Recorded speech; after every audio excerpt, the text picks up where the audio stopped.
in your body. Remember, every time you sweat, again, you're sweating out not just the liquid portion of you, but also salts and sugar also getting excreted in that sweat. Wear light, loose-fitting clothing, take plenty of breaks in the shade or indoors, and of course checking in on groups of folks who may not have adequate access to cooling relief, your pets as well in this extreme heat. Of course, it's been fairly quiet the last couple of days. It's quiet right now at the University of Memphis. Our high 5 camera there. Temperatures are starting off upper 70s and low 80s in most spots. Mid 70s in Corinth, Ashland, as well as Oxford and Batesville this morning. 76 degrees right now in Mariana and Tunica. 78 Wynn, 81 West Memphis, 79 in Covington, as well as in Alamo, 80 here in Memphis. And on the up and up we go, likely towards the middle 90s. Now, could there be an isolated shower or thunderstorm to bubble up with the daytime heating? Yes, similar to the last couple of days. You know, yesterday I was sitting out there in the backyard. I'm trying to get dinner cooked on the grill, okay?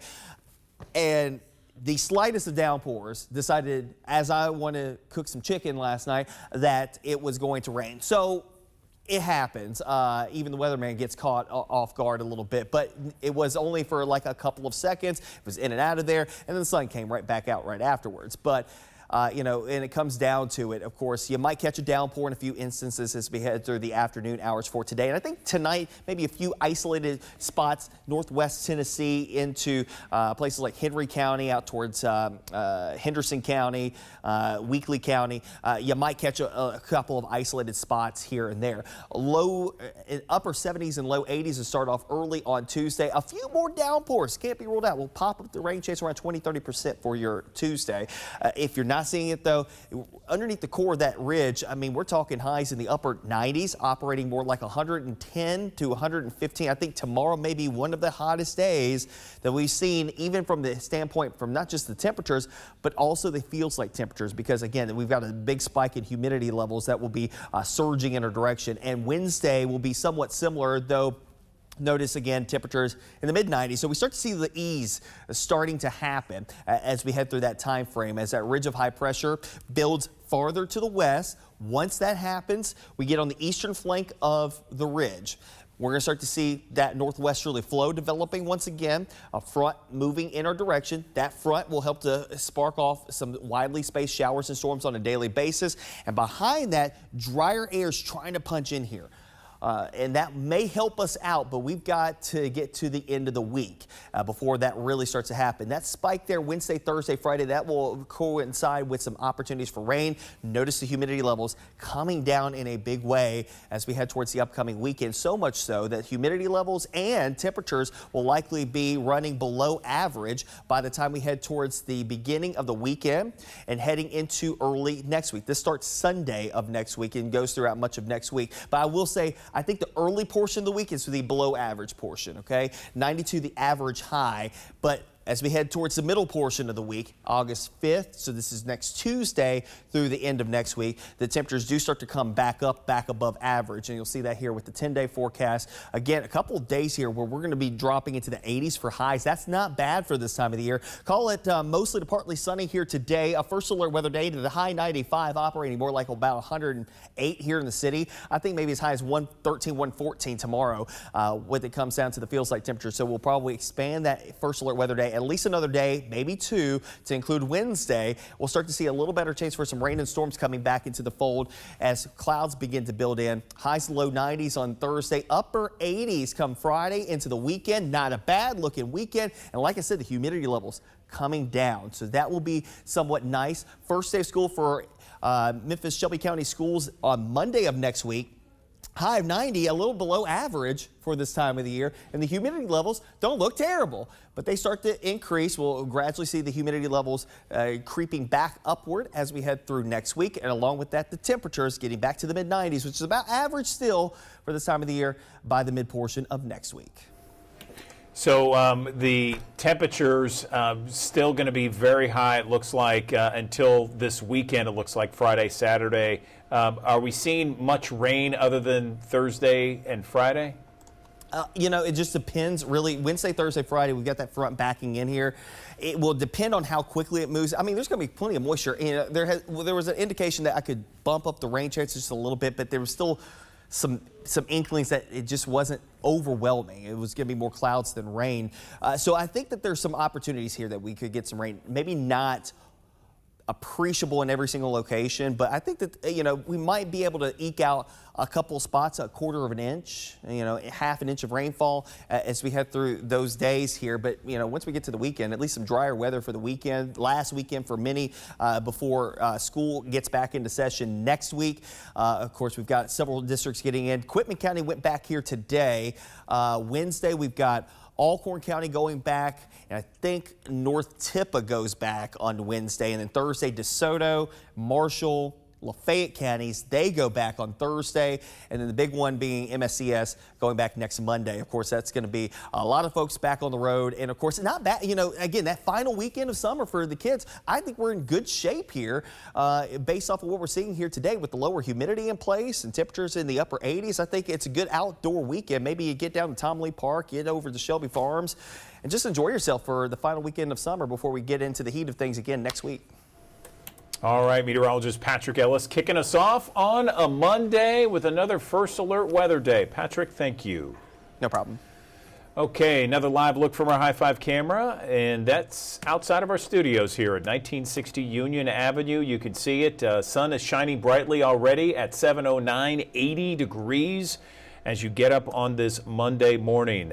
So a couple of things we're going to be talking about this morning have to deal with managing mental health. We're going to be speaking with NFL player Morgan Fox. He is a defensive end with the Atlanta Falcons. He and his dad is an Army veteran. They're going to be talking about mental health awareness on the Action News 5 digital test. We're also going to be talking about the Wounded Warrior Project and how you can get involved. We're also talking about lung cancer. Of course, lung cancer is in the top 5 of the deadliest cancers out there across the country. Certainly very prominent here in Memphis and the Mid-South. We're going to explain some new steps that's been outlined in terms of strategy to battle this cancer to protect you and your family. We also have another interview with Chalkbeat. Chalkbeat's going to be talking about some of the things we're talking about at Action News 5, and that is the Memphis-Shelby County School Board possibly getting their elections adjusted so that all school board members are up for election on the exact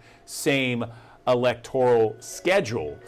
So that is something that we're going to be talking about there. And of course, we're going to have updates throughout the morning on your First Alert forecast on this First Alert Weather Day and when we could see some relief. All of that coming up, but one of our top stories I want to get to right now has to deal with the death, a tragic, awful, and heartbreaking death of a 16-year-old football player, Bolton High School.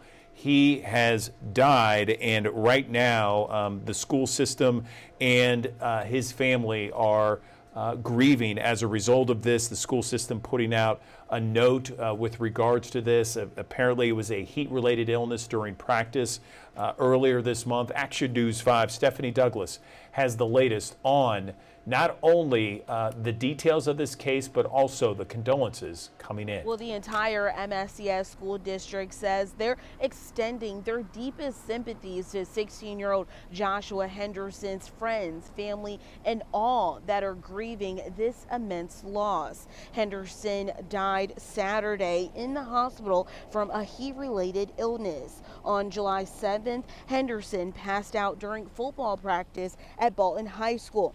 He was brought to Bonner's Children's Hospital and was on a breathing ventilator for weeks. His family says they are feeling a pain that cannot be put into words. MSCS shared in a statement, quote, "He was not only an exceptional athlete and dedicated scholar, but also a source of light and joy to all that knew him. His kindness, determination, and positive spirit left a lasting impression on classmates, teachers, and our entire BHS community," end quote. Now, there are still questions surrounding the circumstances that led to Henderson's collapse on the football field, and also a potential legal battle the school could face to determine their responsibility. To donate to Henderson's family to support with funeral or medical expenses, we do have a link on our website on actionnews5.com. Reporting, I'm Stephanie Douglas, Action News 5.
Good morning. Welcome back to the Action News 5 Digital Desk. So we're getting ready for school. We're getting ready for the routine. Perhaps there's some school systems that are already into that routine. They've been in that routine for several days now. Going from summer session, where you're off for a couple of months, several weeks, to school every day, that can be a big transition, especially for some of those youngsters out there. So what are the best methods, maybe great suggestions, ideas for parents and students to get back into that school routine? Well, joining me now on the Action News 5 Digital Desk, I am joined by Dr. Lindsay Pate. She is a licensed child psychologist, therapist, joining us on the Action News 5 Digital Desk just to kind of give us some great ideas and ways to ease into that school year. So, Lindsay, where do we begin on this? Because I know that there's going to be a little bit of a, maybe more of an anxious or stressful time for some of those parents out there. Good morning. Yeah, good morning. So, mixed feelings are typical and common for both kids and parents when we're starting a new preschool or early childhood experience. And really, the first step is talking in advance to the children about what's going to be taking place. For some kids, it may be the first time that they have been away from their parent or caregiver for any amount of time. And so really setting the expectations early and talking frequently about what to expect can help kids to better prepare. Yeah, that's a great idea. Just kind of laying it out to them in their own terms, letting them know, okay, hey, look, we're going to drop you off here. You're going to have great friends. Mrs. whatever her name is going to be great for you. That's a great thing to just kind of lay out. What happens in those situations, though, and, having two kids that are now in college, what happens in those situations when you drop off your kid and maybe there's some crying involved. There's a lot of tears. That stuff is really hard on the parents, too. Sure, yeah. Well, I always say, to any parent that I work with or caregiver, you are the expert on your child. But in these circumstances, these early childhood care workers and teachers, they really are the professionals in that environment. And so following their lead and giving the care over to them can really communicate to the child they're responsible, they'll keep you safe, they know and they will take care of you, and mommy, daddy, grandma, grandpa, whomever it is, always comes back. So having that message to the child to say, this is where you're going to be going today, here's what I'm going to be doing, maybe not talking about the fun things that you'll do, but it's kind of boring. I have to go to work, I have to run errands, you get to play, you get to see friends, you get to eat snacks, and then here's the time that I'm going to be back. So kids really understand the routine, they have clear communication, and they have the trust communicated by the caregiver that this person will provide for you. That's a great idea. That's good discussions there. Is it helpful to perhaps give that child, very young child, maybe a stuffed animal or something from home that can make them feel a little bit more secure? Absolutely. I think most young children have some kind of attachment object or something that's really important to them. Currently for my child, there's one dog that has gone every day to school with them this year. And everybody knows Doug the dog. He's part of the routine. He takes a nap every day with the child. And that really can help to say, I have this item that I can hold on to. Kids also really connect to caregivers who say, I'm going to give a kiss here on your hand or here on your cheek, and you can hold on to it until I come back, and then you can give it back to me at the end of the day. And so helping them to stay tied into and recognize that there is something that connects me between the two environments and also helps me to have faith that my loved one is going to return back for me. Great stuff there. So, Lindsay, what about the parents out there? Because we know there's a lot of moms that are going to be really stressed out, too, making sure that their kids are okay. What am I going to be doing? How am I going to be able to do this effectively? Smooth transition, that sort of thing. What kind of recommendations do you have for them? Yeah, I think it's just as important for preparing your child, but preparing yourself as well. And so, setting up for success doesn't mean just the night before getting into that school bedtime routine, but but perhaps even a couple of weeks in advance, making sure we get quality sleep, making sure that we do some test runs on packing the backpack and driving to school. It doesn't always have to be a stuffed animal that the kid could take, but we could create a little photo book of here's the picture of so and so's school, here's a picture of mommy driving up to get you after school. And so they could have that with them and look at it throughout the day. The public library has a lot of great resources and books about transitions and making new friends. And that truly is one of the strongest benefits that we know for early childhood is that being around kids and peers is how young children learn. It's through the art of play. And so being able to engage and interact with other young kids is a gift that caregivers can give to their young children as far as development and growth. I love your suggestions, your recommendations. These are really spot on point for so many families that join us here on the Action News 5 Digital Desk. What else could we offer as a way to help some of those parents with those little toddlers, maybe perhaps starting school or going back, kindergarten, first grade, that sort of thing? Yeah, I think most schools, thankfully, now have orientation days or visits where you get to meet the teacher, see your classroom, really orient to the new space and environment. If at all possible, go to those, even if it is the same school that the child attended the year prior, because it's a new teacher, particularly, new classmates, an opportunity for caregivers to meet other parents. And so we might be able to set up play dates or park visits where other kids they can engage with and interact, at least have a familiar face for those first few days of school, and help them to talk with that teacher or caregiver in advance and say, these are my concerns about my child. Here's what they do well. How can we build off those strengths and buffer against anything that might be a challenge? If I know it's going to be hard that first day for them to leave, can I stick around a few minutes? But then we have a plan in place together for me to say, okay, here's my code word that I need to exit, and truly have a one, I'm leaving, goodbye, here's our song that we sing before I go, or here's the final hug, and you're going to give me the hug back at the end of the day, and then exit and not return. Because coming back actually communicates to the child that they're not safe without you. And so having that really clear and clean removal from the environment may be harder on the mom and dad, but actually tells the child that they can handle it.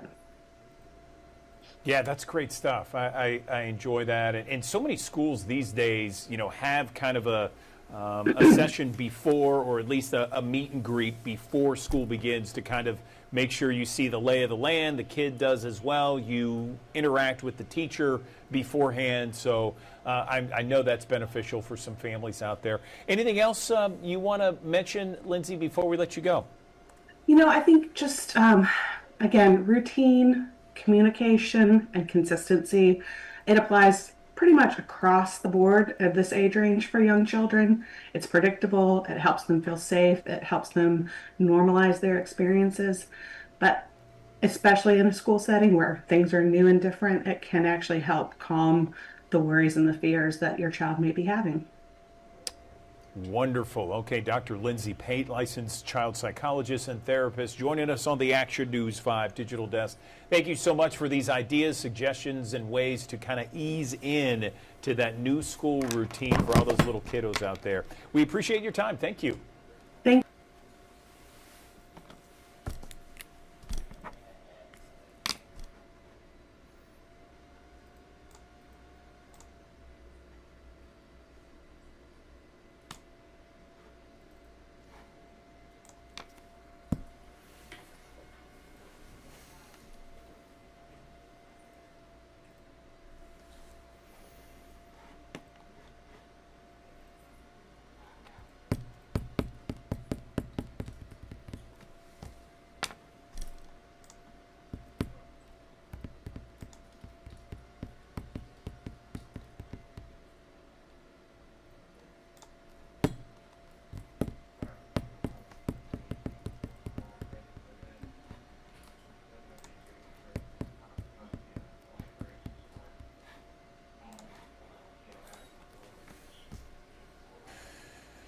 Good morning. Welcome back to the Action News 5 Digital Desk. I want to tell you this. 1 in 6 people worldwide experience some sort of infertility. And for many parents or would-be parents out there, the path to parenthood, well, that can feel overwhelming, sometimes isolating, and emotionally exhausting, I should say. Joining me now on the Action News 5 Digital Desk, I'm joined by 2 ladies, Olympic gold medalist Tara Lipinski and Dr.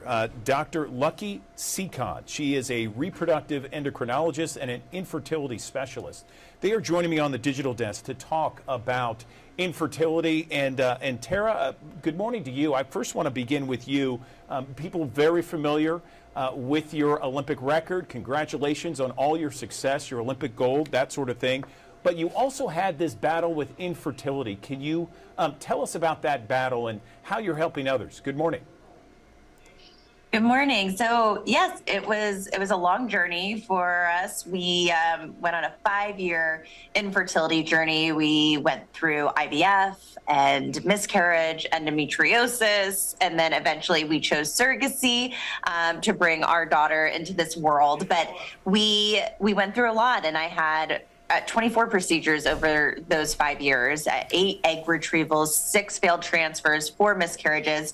So it was a really difficult phase of life. It was the hardest thing that I had ever done. And I wasn't telling people. I kind of kept it all to myself. And it was a lot to deal with because I still think that there is a taboo feeling when it comes to infertility or miscarriage where we can't really feel comfortable speaking openly about it. And that is really what I'm trying to change and what my husband and I did when we documented our story and sort of told the world. And it was to change that, to break down the stigma and to open the conversation and have honest conversations about infertility or miscarriage or surrogacy, to normalize it. And that's what we're doing here today. We're partnering with Fertility Out Loud, and Fertility Out Loud is an incredible resource where people that are just starting the journey or have been on it for a while and facing obstacles can go, and it's just a safe place to land to get real information and to also get support. It's a community where there are so many people experiencing the feelings you're feeling, have gone through what you are going through. And I think when a story mirrors your own, there is a great sense of relief, just feeling I'm not alone. I'm not as isolated as I think, and there's hope. And I think hope is one of the most important things you can have on this journey because there's so many unexpected things that happen, and it can take a while. So you have to have that strength, and you have to be resilient, and you have to get back in the game. And sometimes that's really hard to do. So having a little family to support you like Fertility Out Loud is for me, it's priceless, and it's an incredible resource. I appreciate you opening up to us, Tara. Thank you so much. Lucky, over to you. I keep on hearing over and over again how infertility is becoming more and more of an issue with aspiring parents. Is there any indication what's causing this infertility? I know a lot of theories are out there. What can you tell us? Well, I think it's great that we're having conversations like this. I think there is more awareness, so it can sometimes feel like it's more prevalent because we're talking about it and it's being diagnosed more and treated more, these are all positives. I think there is a sense that it is increasing in prevalence, though, and one major factor in that is the biological clock. We know that aging, especially on the female side, can really make it more difficult to get pregnant, to ovulate a healthy egg month after month. And it can make an already really inefficient process less efficient. And that's why we give advice like, okay, if you're under 35 and you've been trying for up to a year, it's time to seek help. You don't want to wait too long to see a doctor for testing and treatment. And if you're 35 and older, it's time to see a specialist at the 6-month mark. And if you're in your 40s and you're starting on this journey, don't wait longer than 3 months. Lucky, let me press a little bit because I know that there's some parents out there that are watching this that want to have a baby so badly. What would you tell aspiring parents out there that are probably about to or just beginning this whole process? I think it's important to get educated because a lot of us, the last time we thought about fertility and what it takes to get pregnant was when we were trying to prevent pregnancy, when we were in high school health class.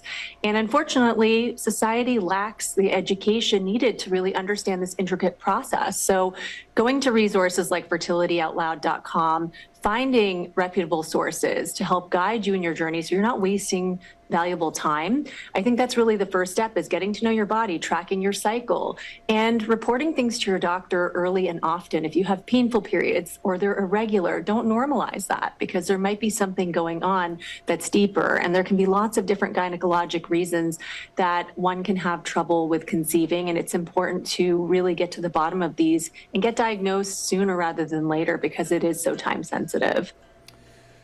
So, Tara, back over to you. You have such a large social media following, big presence there online. What do you want other people to know about your struggles to help them through perhaps their journey and their struggle as well?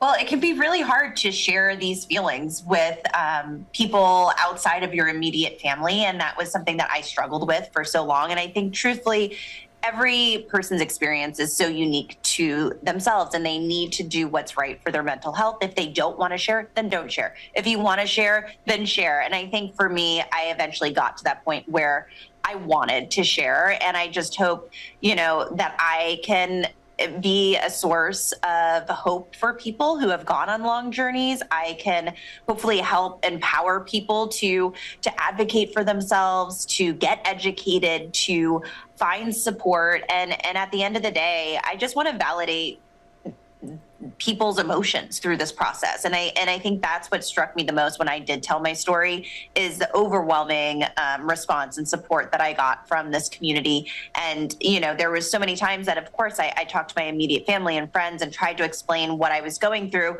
But when someone actually walks that path, they speak about it in a way where you just think, oh my goodness, those are my words. Like, I feel that exact same feeling. And to hear that, it makes you feel so seen and heard, and it makes you feel that your feelings are validated. And it also creates a really beautiful bond with, for me, sometimes just a perfect stranger that is DMing me on Instagram. But you realize, oh wow, we really have gone through something that not everyone can understand. So I think finding a support system on this incredibly sometimes difficult journey is essential. Well, listen, ladies, thank you very much for joining us on the Action News 5 Digital Desk. We really appreciate the information and your stories and where people can go for help. Thank you very much for joining us this morning. We appreciate it.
Welcome back to the Action News 5 Digital Desk. I'm Taylor Tucker in for Andrew Douglas. It's the summer months, and we all know this heat, man. You feel it as soon as you walk out the door. But with the summer, we also deal with extreme weather incidents, and they all serve as a powerful reminder of the serious risk and the danger of simply not being prepared. And this conversation we have for you today is all about how to be ready for the next natural disaster. Bringing in on the Action News 5 Digital Desk is Lieutenant Colonel Nate Weander, the Deputy Commander of the New Orleans District, U.S. Army Corps of Engineers. Good morning to you, sir. Morning. Thank you so much for stopping by the Action News 5 Digital Desk. This is such an important conversation, and timely, I should say, with it being the summer months. You're the expert here. You have decades or nearly 2 decades of experience of just that hands-on leadership in natural disasters, most recently those California wildfires that they experienced. Based on your experience, what's the first thing, like what do we jump into when it comes to being prepared? What would you tell our viewers? I look at this through an Army lens. In the Army, we talk about readiness a lot. Can you execute your assigned tasks with no notice? And that's really what I would ask your viewers to do. What can you do now to be prepared? And I'll offer a few things. The first thing is have a plan. If you take a medication or you have family members take medication, have several days of that medication on hand. I think it's important also to have a good flashlight with extra batteries, not just your phone, but an actual flashlight. Probably not a bad idea to have a radio with batteries as well in case you lose power. With that, it's always a good idea to have a to-go bag for everyone in your family. That'll get you through 3 or 4 days if you have to displace. With that, if you have animals, don't forget about your pets. That can be a point of friction, as you're in a stressful situation. Have a plan ahead of time. If you have to evacuate where you're at, have a plan where you can go. Do you have family or friends outside the local area that can take you and your animals? Or do you need to start looking for hotels that are pet friendly? And then finally, look at your routes ahead of time. Have a good think about how you're going to get out of your area if you need to, and be prepared to. You'll be prepared as you can be. Yeah, Lieutenant Colonel, based on your experience, this is all good advice here, but talk a little bit about the benefits. I mean, the reason why, when people follow these guidelines, when they have all these necessary things, how it saves lives. I know you've seen that firsthand. Yeah, and that's, that really goes to, we work across the federal government along with the state and local governments in consultation, providing the best engineering and technical advice to those stakeholders. And I'd encourage you, if your local government leaders are asking you to evacuate, please evacuate. That gets you out of the impact area, so that when we do come in, if we do have to come in, you're not a victim in the impact area, but you're away safe. You're at a hotel, you're with friends, you're with family. You're not in that situation where we're not going into a life-saving mode on your behalf. Mm-hmm. Always a good idea to get out if you can. I love that. Great advice there. Of course, I know that you are busy today sharing this helpful advice all over. And before we let you go, I must ask you, for people who want to learn more, they want to know how to prepare themselves for natural disasters, because you never know when, right? Where can they get this additional information to continue to educate themselves?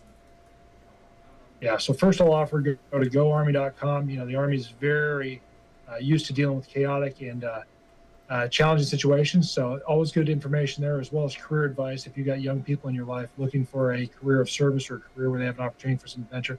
And secondarily, go to your local U.S. Army Corps of Engineer district webpage. That'll be bespoke information for your local area and have links to your local state and other federal partners to keep you up to date.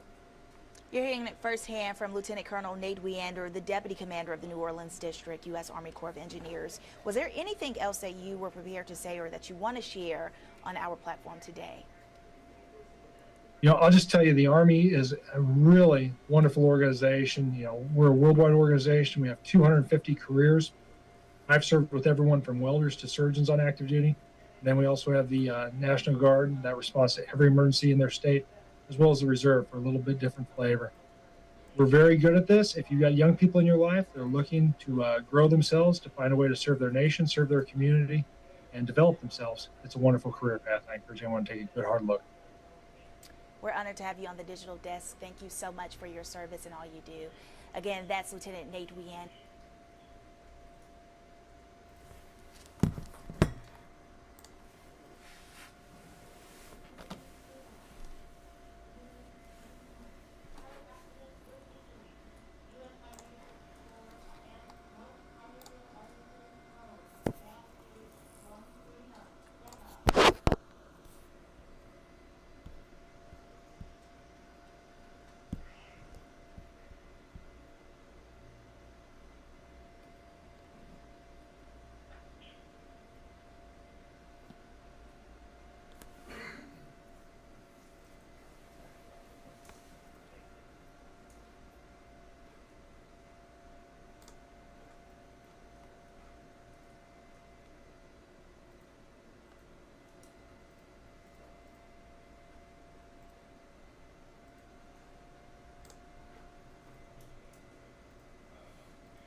Good morning. Welcome back to the Action News 5 Digital Desk. Endometriosis is a condition in which the tissue similar to the lining inside the uterus is found outside of the uterus.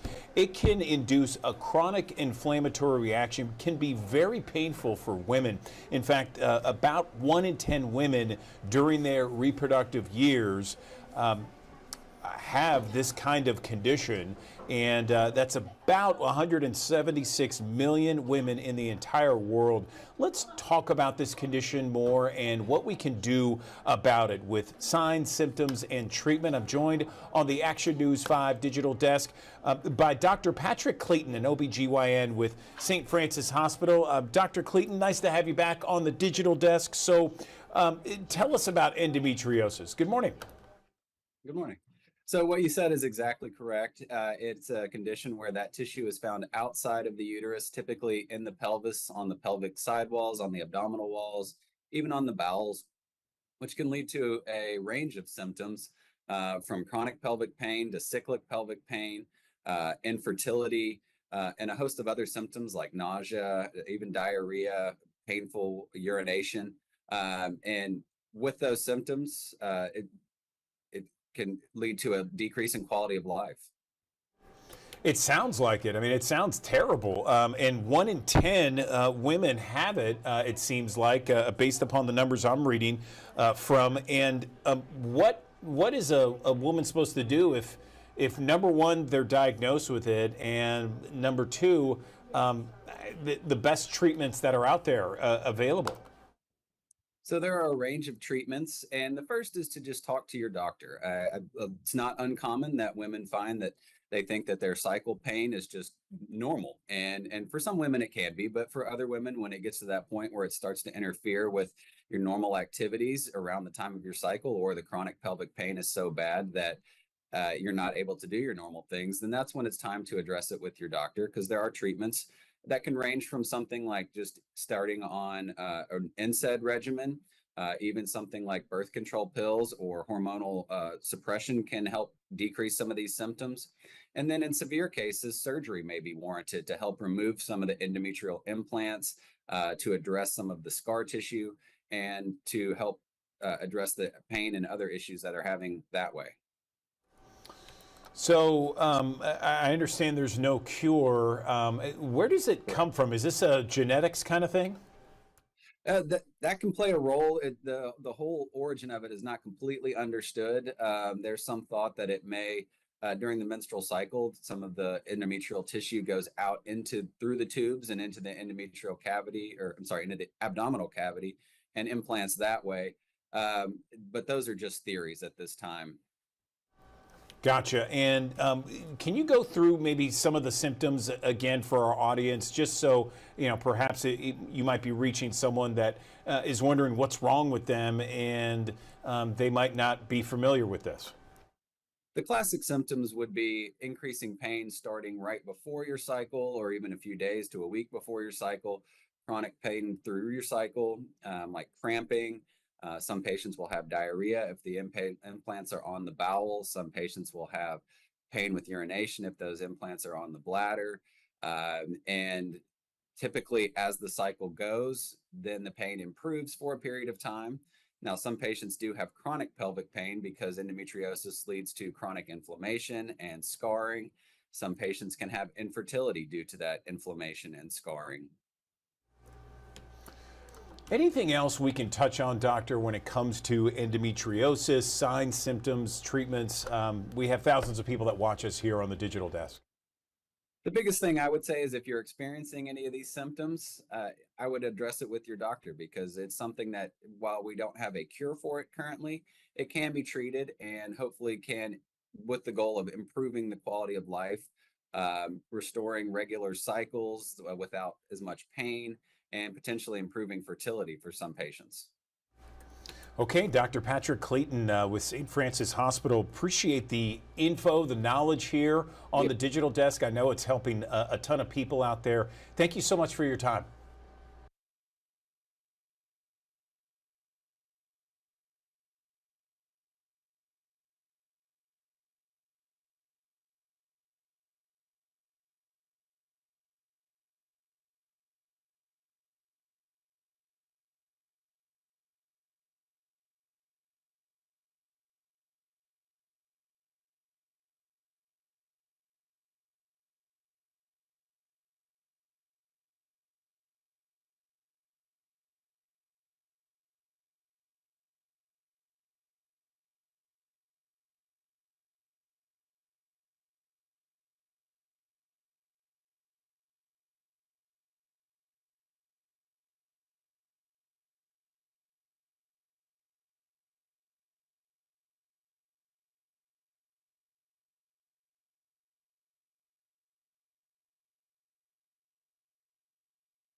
Stand by.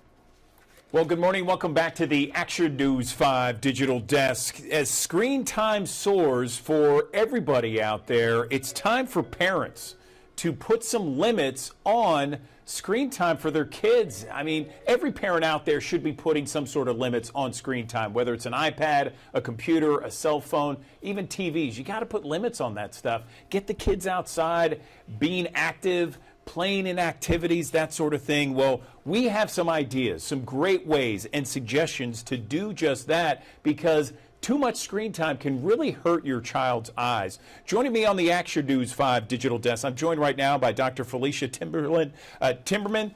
She is a pediatric optometrist, and she is with us to really talk about ways that we could limit that screen time out there so it's not necessarily punitive, Felicia. It's more of an exercise to get kids out and about doing things. Where do we start? Good morning. Good morning. How are you doing this morning?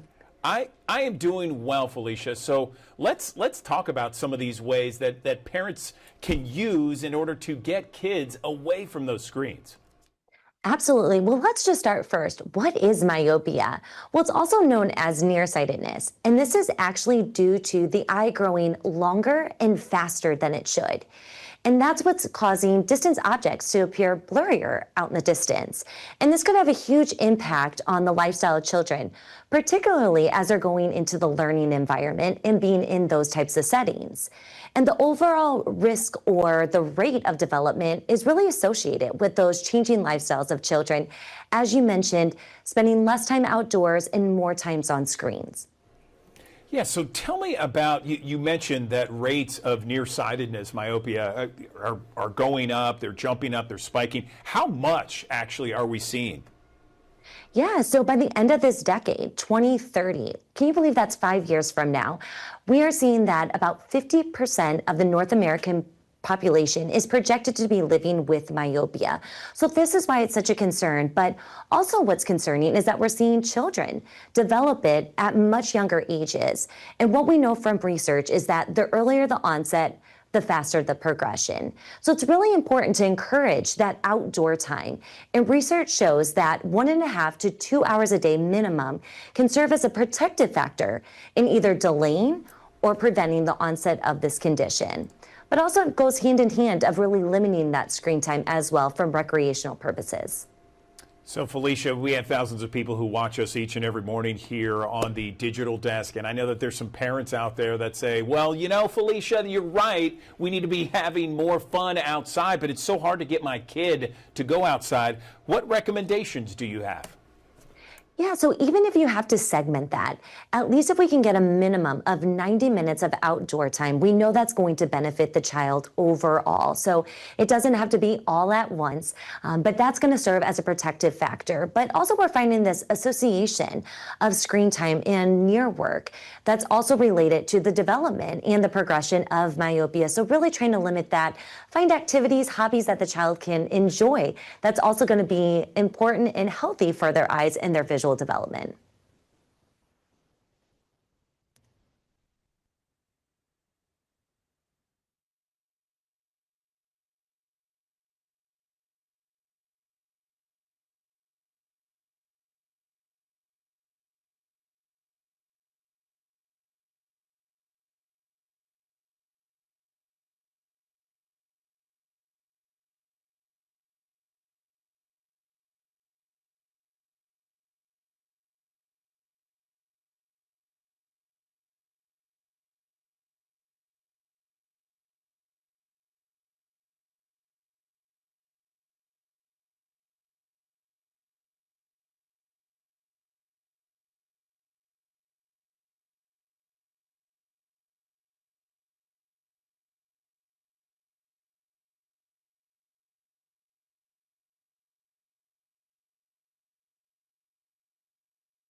Welcome back to the Action News 5 Digital Desk. There is an art auction that is going to take place this month and next month, and it's at one of the most beautiful places in all of Memphis. I'm joined now by Carly Samora. She's at the Memphis Botanic Garden to tell us about the art auction. And Carly, I remember this from last year, and it's always a great time, isn't it? Good morning. Hey, good morning. Yeah, we're super excited. I know normally you have me outside, but this time, especially with the heat going on, we're excited to be inside talking about our incognito art auction. We're really excited to talk to you guys about the auction itself, what's going on, all culminating also with our party on August 1st. All right. So tell me what is going on with this art auction. Review for our viewers exactly how they can sign up, how they can register, and check out those beautiful pieces. Yeah, absolutely. So this is actually our 15th year doing Incognito at the Memphis Botanic Garden. So the idea behind Incognito is that all of our pieces are actually unsigned works that were donated to us by local Memphis artists. The whole idea behind it is that you are going to find pieces that you love, not necessarily worrying about people that are doing it who you know. So you're going to be able to walk around, see so many types of pieces. Just for example, I have some beautiful works behind me. We have painting, photography, we have glass, mosaics. There's kind of something for everybody, which is really nice. And it's in this beautiful setting of the garden. So it's really nice to have that around with all of the different pieces as well. The fun thing with it is that we have two different options. You can either bid on a piece, and if you'd like to start bidding, that all of our bids for all pieces start at only $50, which to me is such a great deal for owning an original piece of art. And then if you love a piece and you want to make sure that you are the owner and no one else gets to bid on it, we have a buy it now price for $300. So you have two options. Either one you can do if you wanted to bid on a few of them and see which ones, kind of go into your price point, versus if you see something and you're like, oh, that would fit perfectly in my home, or that is going to be a perfect gift to a loved one, you can do the buy it now price. So we have options. Fantastic. I love it. And I love those pieces behind you, too. So this is just one art auction that is taking place over the next several weeks. Is that right? Yeah, absolutely. So this current auction that we have, we do in June. It's the month of June for you to be able, or sorry, the month of July for you to be able to come see the pieces. We have about 106 or 108 pieces this year, which is a ton to look through. But the great thing about us is that you're able to come visit our galleries for free. So if you want to come through, scout out some pieces in real life, and then go to our auction platform to be able to place your bids, you can do that as well. Be able to walk through, see what kind of appeals to you. I mean, we have everything from flowers to tomatoes to sheep and puppy dogs. All of these pieces are going to be able to go home with someone and that they will love and own, like I said, an original piece of art. So do we know what happens if you buy a piece and you want to know who made it? Is there a way to find out? Yeah, so that's the really fun part. Is on August 1st is going to be our party, and August 1st from 6 to 8, it's completely free to the public. You'll be able to come in, check out the pieces. At 7 o'clock, our buy it nows end, and at 7:30, the bids end. At that time, at 7:30 on our party, all of our artists that are walking around kind of talking with each other, they're all going to be in disguises because this is an incognito kind of masquerade for everyone. They're going to be able to go to their pieces, reveal themselves, not to mention if you have a piece and maybe you can't necessarily make it to the party, a lot of our pieces are going to be signed on the back with business cards if you love your art so much that you'd like to buy additional pieces. But really the party is like where it's at. That's when you get to see the people in person. They can sign the front if you'd like them to sign on the front. Just get to meet them and kind of talk with this artist. I love it. No wonder it's been around for 15 years. It sounds incredible. Tell us how we can see these pieces online. Yeah, absolutely. So if you aren't able to make it to the Botanic Garden in person, you're able to go to the website. That's bidpal, bidpal.net/incognito. Or if you'd like to go to our website at membg.org. That way you can take you to the Incognito website. You'll be able to browse all of the different pieces, see all of them, see what interests you. Even if you are from out of state, we will be able to take your piece and send it to you. It doesn't matter where you're from. We would just love to have you participate, especially since this auction, All the money is going to the Botanic Garden. It is helping out our adult education funds, our youth education, where we serve over 40,000 school kids per year. It is all contributing to this beautiful nonprofit that we work at and help fund all of our mission towards the community as a whole. Fantastic. I love it. It sounds great, and it's easy for people to get involved in and really get something out of it, literally and figuratively. Carly Zamora, I appreciate your time. Thanks as always, and really looking forward to seeing more of these incredible pieces of art in this online art auction, and then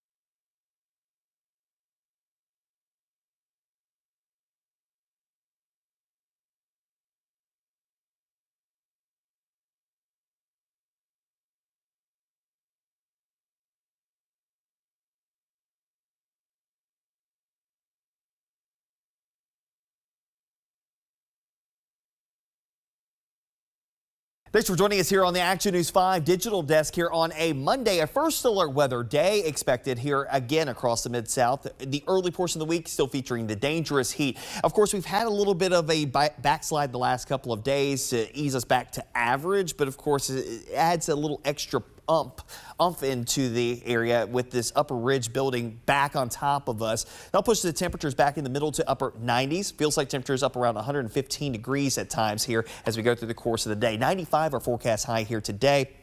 And unfortunately, I got to tell you, probably gets worse before it gets any better. But there is better in the forecast this time around. Last week, we were talking about the same heat wave, the second coming of this.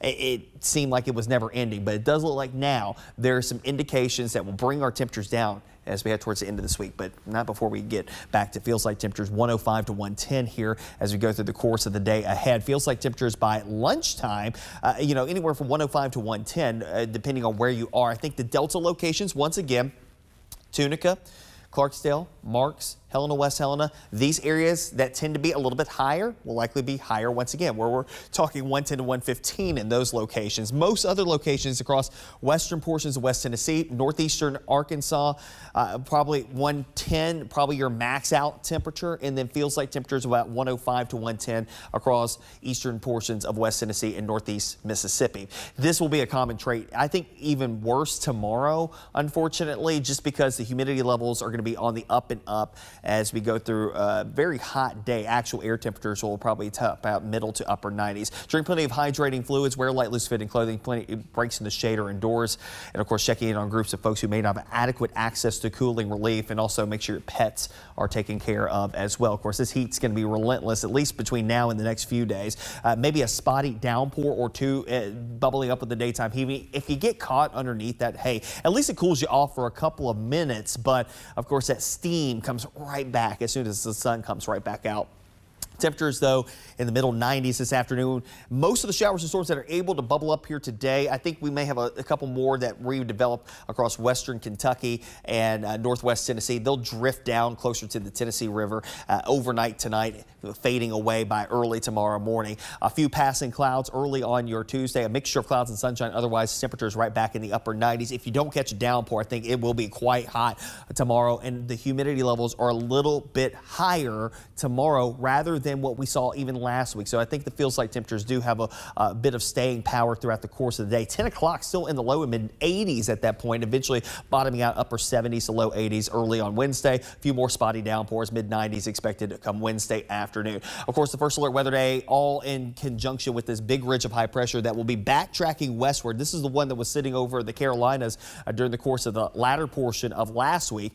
Remember, it split off into two different directions. One was going westward and kind of faded away. This one was sitting over the Carolinas, now again on top of us, and by the time we head towards Wednesday, we'll be over Texas. There's a frontal boundary that will start to slip southward slowly but surely, stalled out nearby, and that will help to facilitate a couple of things. One, a little better chance for some rain and storms, but behind that front, eventually some drier air does start to move into the area, and hopefully for us, a little bit of cooler air will come along with it too. But at least by the time we head towards this point, we may see a little better chance for some rain and storms coming back into the fall. We need the rainfall. We're running about 2 inches below average for the month of July. We will likely end up below average for the month, it seems like, and then moving into the early portions of August. Don't look to be super overwhelming on rain opportunities, as we'll look to see drier weather, or drier air at least, trying to sneak in here by the time we head towards the upcoming weekend. And that leads up to the outlook of the temperatures, the generalized outlook as we head into the first weekend of August, heading to the first couple of days of August, typically below average for that time frame, 6 to 10 day outlook. When you look at the 10-day forecast, you're gonna be like, damn, a lot of that time is gonna be below average. Of the 92 above average temperatures look to be kind of shunted down towards the south of us.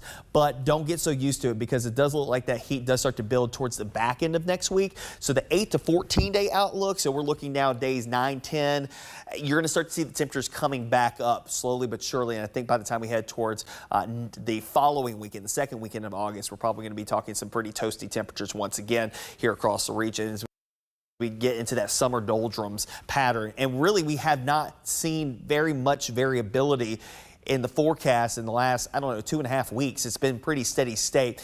The one positive thing that I can tell you is that once we get past this stretch of heat here, again, this wave, there is a dip. And I think we've got at least 5 days here where we'll ease back closer to average, and actually below average for this time of the year. As we head towards this weekend, we're talking a mixture of clouds and sunshine, a couple of isolated downpours. Temperatures in the 80s, lows upper 60s to low 70s, not bad, okay? 90 degrees on Monday. Now, a couple of things are going to be going on here this week. Of course, Quitman County Schools getting back into session here today. Wednesday, we've got Alcorn County Schools getting back. Thursday, a plethora of schools getting back into session. DeSoto County, Marshall County, Lafayette County, just to name a few, coming up on Thursday. Next Monday, MSCS gets back into session. So we've got a lot of schools getting back into session here the next couple of weeks. I think it's like a month-long process, it seems like. But eventually we will start to see some better conditions to come back into our fold as we head into the next couple of days. The heat does start to ease, though, by the weekend. Next week, though, the heat does crank back up by the mid-portion of the week.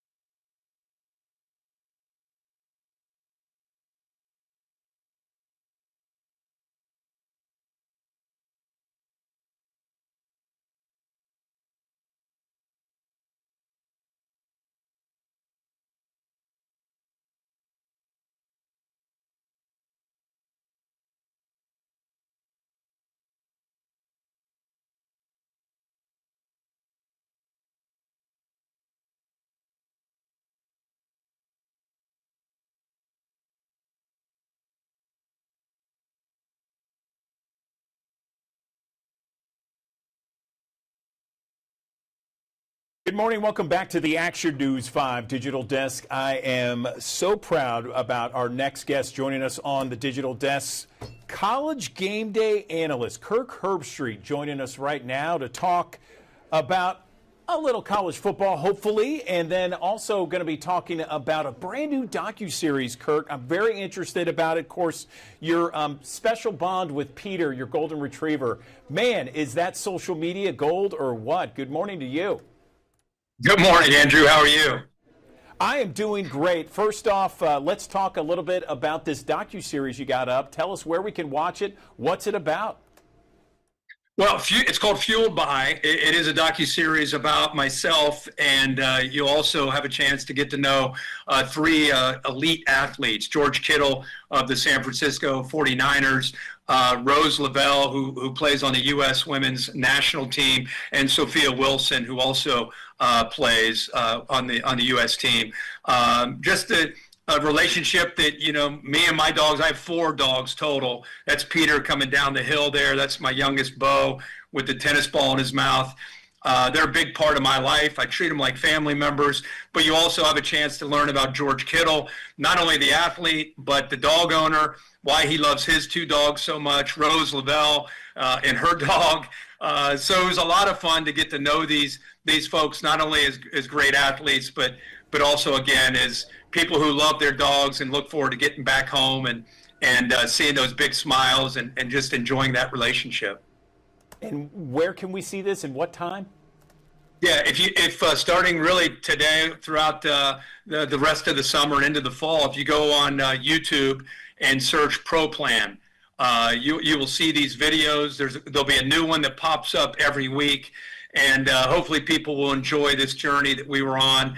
Like I said, the dogs have always been a big passion of mine, and now that I'm able to travel with Peter, I don't know if I'll take Bo, my youngest, or Mitch out this year with me, but having them on the road with me, it's been a real game changer for me. And I know talking with these 3 athletes and so many people really around the country, we all seem to be able to relate to having that bond and that love that we have for our dogs. And so I feel like our responsibility as receiving that love is taking care of our dogs the best we can. And Pro Plan has been a big part of that for me. Fantastic, Kirk. I want to talk a little bit about college football. Of course, you guys were here in 2019, College Game Day on Beale Street. I remember you remarking that was one of your top 3 favorite spots in your entire tenure on College Football Game Day. Can you talk a little bit about that experience and then your thoughts on the upcoming season for the University of Memphis and Ole Miss, which is right down the road in Oxford? Yeah, we did have an incredible stop. It's so many times we go to the traditional powers, Alabama, Ohio State, Georgia, year in and year out. And once in a while, we're able to go to a Memphis, and having the set location right there in downtown, like you said, at Beale Street, just the scene that we had, no matter which direction you looked, it was just thousands and thousands of people. We had a lot of fun celebrating Memphis football. The game against SMU that night ended up being a great game. That's one of those programs, it seems like the rich get richer and the bigger programs get bigger. Memphis doing a heck of a job of developing their program. It's very, very challenging when you have a good player at that level in the new world that we live in. A lot of times those players are getting taken away, so puts extra pressure on the Memphis type of programs. But I feel like they're doing a really good job there. And Ole Miss with Lane Kiffin, of course, another program that is so close every single year, it seems like, to knocking that door down and getting into the postseason. He always seems to give his team a chance, always finds a great quarterback, develops great skill around him, and hopefully this year they're able to stay healthy and hopefully make a great run in the SEC this year. That episode with Lee Corso in the first kickoff of College Game Day in the season there, what's that going to mean for you? It'll be, we're going to try to make it a celebration because that's what it needs to be. But it's, he'll turn 90 years old August 7th. It'll be his last show. He's retiring, so it'll be his last show August 30th. I was just with him at the ESPYs in LA. We celebrated him there. We're going to celebrate him on August 30th. The first headgear he ever put on was in 1996. It was about my 4th or 5th show that I ever did with him. He asked my wife, who was a former cheerleader, if she could get the Brutus headgear that he wanted to put on. She was met with some hesitation and some reservations. They finally gave in, and he put the Brutus headgear on, and he did it for the last 29 years. And this will be his last headgear that he puts on. And it's pretty fitting that it's back in Columbus where that tradition started. Hopefully he doesn't put Bevo on. Hopefully he'll put Brutus on. But we'll have a lot of fun. It's going to be a sad day, obviously. Very sentimental. He's like a second father to me. Really, really strong bond and relationship. Somebody I care deeply about. And we're going to try to stay in that celebratory mood, but of course there'll be some tears shed that day for sure. Let me ask you final question about Ole Miss. Lane Kiffin, your thoughts on the SEC this year? I feel that the SEC is always going to be a wide open conference. With the additions of Texas and Oklahoma, it only has gotten that much deeper. Lane Kiffin has become a very consistent brand, not just with the personality, but with the quarterback play, with the athletic ability that he puts on the field every single year in this portal era. He's able to tap into that and take advantage of it. I'd expect this year to be no different. If he gets good quarterback play, consistent quarterback play, you got to feel that Ole Miss will be right there, and it'll come down to a game or two on whether or not they're able to make it to Atlanta to the SEC title, or maybe make it into the postseason, get to the playoff. I think they've become that kind of brand and that with that kind of consistency. So we look forward to seeing what they can do this year. I'm a Florida grad, Kirk. I remember watching you on College Game Day in the crowd back in the day. Where do you think Florida is going to be? Man, I think you got one of the best quarterbacks in the country if he can stay healthy. I think DJ Lagway has a real shot this year to have a great year. I thought Florida last year, their head coach, Billy Napier, went into the year, as you know, being a Gator, on the hot seat, and then they started off about as badly as they could. I thought he would have really lost the team, but to their credit, man, they really fought back, had some great wins, and that gives me a lot of hope for this year that they've got the right culture, and if their quarterback's healthy, why not? I'd love to see the Gators get back to being a big-time threat in the SEC, and if Lagway lives up to what I think he could do, they very easily could do that. Final question before we let you go. A surprise team that no one's talking about that you think will have a great year? Surprise team this year could be, besides the obvious, like a Penn State team. I think in the SEC, I don't know if they're a surprise team, but I think it's a team that has a real opportunity is the LSU Tigers. They open up with Clemson this year, and I think both of those teams aren't necessarily surprise teams, but I think they both have a chance, whoever wins that game, to really make a run this year. LSU with Brian Kelly, I think, has been close, but they've not been able to get over the hump. And I think if they can win at Death Valley against Clemson, I think they could be a real threat this year in the SEC.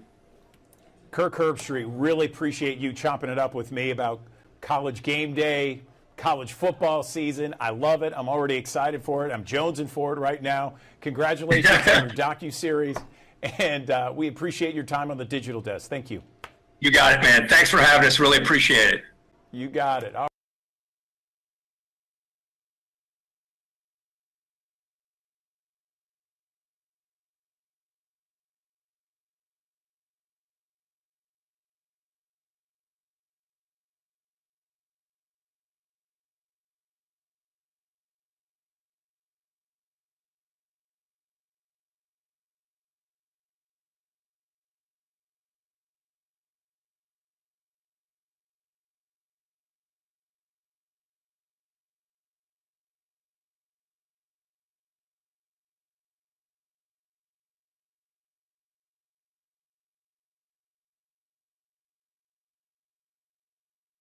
News 5 Digital Desk. The time now is 10:01 on this Friday morning. We hope you've been enjoying some of the content we have here on the Digital Desk. Now we're looking ahead to a great event coming up next in the nation. David.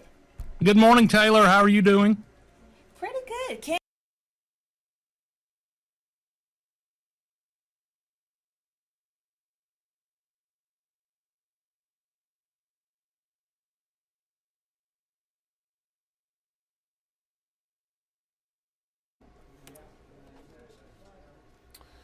Well, good morning. Welcome back to the Action News 5 Digital Desk. We are in some of the hottest days of the summer, certainly the dog days of summer, where temperatures are in the triple digits when you combine the heat and humidity. And just because they are here, just because summer is heating up, doesn't mean that you have to pause your workout routine if you like to be outside and work out. There's so many Mid-Southerners that do that. So joining me on the Action News 5 digital desk, I have the pleasure of introducing Mariah Lamatina, a fitness trainer at Lifetime Fitness in Collierville, to talk about what we can do to still get that exercise bump and yet withstand some of these hot and humid conditions. Mariah, good morning.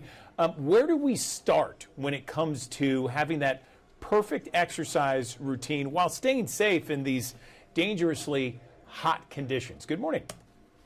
Hi, Andrew. Thank you so much for having me. I'm excited to be here and share. I am actually experiencing my first true Memphis summer here. So I am applying all the stuff that I know and that I'm learning from everyone around here at Lifetime to make sure that I stay safe in this ridiculously hot heat here. I don't know if you guys have noticed where you live. It's really hot. Yeah, there's no doubt. I mean, all you got to do is go outside and you immediately get smacked in the face with it. And you know, I mean, the best idea would be to just do a workout inside. But I know that there's a lot of people, you know, my wife included, who just enjoys going outside and working out outdoors, either running or jogging, that sort of thing. So what would be your advice if someone wants to do that, even though we have these hot temperatures? You're exactly right. I mean, my first choice, if I could choose, would be to come into your nearest Lifetime and take advantage of all of our amenities here. You can drop the kids off in the Kids Academy. You can do an indoor class workout with one of our awesome performers or hang out on the strength floor. And then, you know, once your workout's done, maybe you're finding that indoor pickleball court or taking the kids out to the pool and playing in the fun sun out there. That would be my top choice if it were me in the next little bit of time this year. But if you can't do that, or if you want to, I am a cyclist, so obviously that takes me out on the road. There are a lot of tips that you can do to make sure that you stay safe and enjoy your workouts, even when you have to be outside. So first of all, I would say hydration starts long before your actual workout. So you want to make sure that you stay hydrated. You can lose 1 to 2 ounces of fluid in intense workouts. So you want to make sure that you are building that fluid up in your body before, during, and after your workouts to make sure that you stay safe. The water that you lose is not just water. So when you sweat, it is losing minerals and electrolytes as well. So I pulled out some of our awesome Lifetime nutrition supplements that we have here. Our LTH Hydrate is my go-to. I have all my clients drinking this. This is my spicy margarita flavor, which is my favorite right now. But that is going to replenish some of the sodium, potassium, magnesium, things like that you are also losing in your sweat.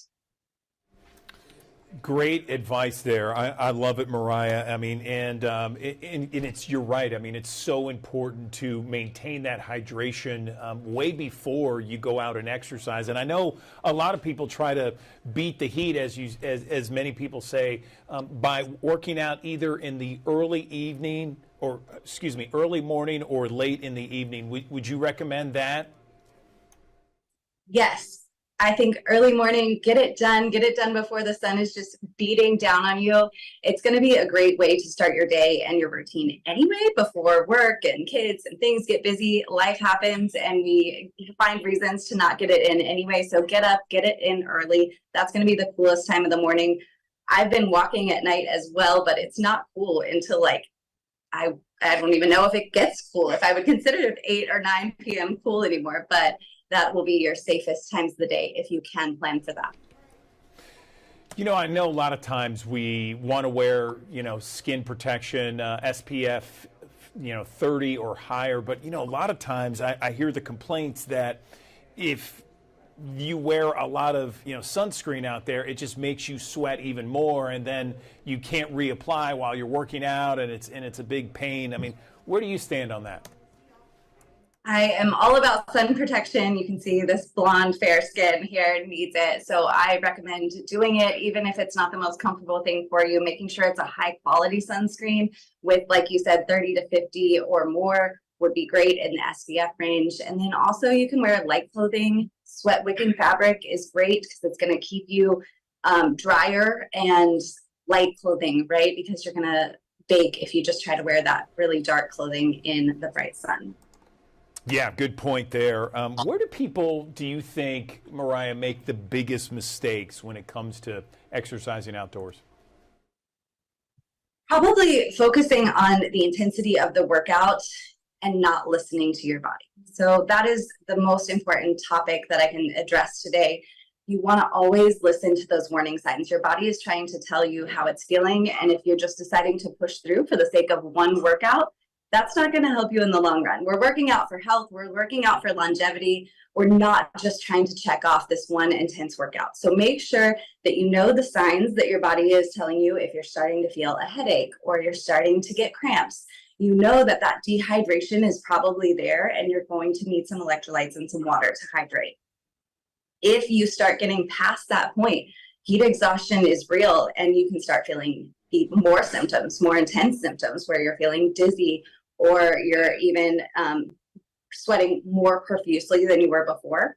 And then that can even go into heat stroke, which is an incredibly dangerous medical condition where you actually stop sweating. Your body needs to sweat. It needs to be hydrated enough to sweat to cool your body down. But once it gets to that point of not being able to cool you down enough, it's going to stop and you're going to have some serious problems. So just listen to those really early signs, hydrate well before, during, and after.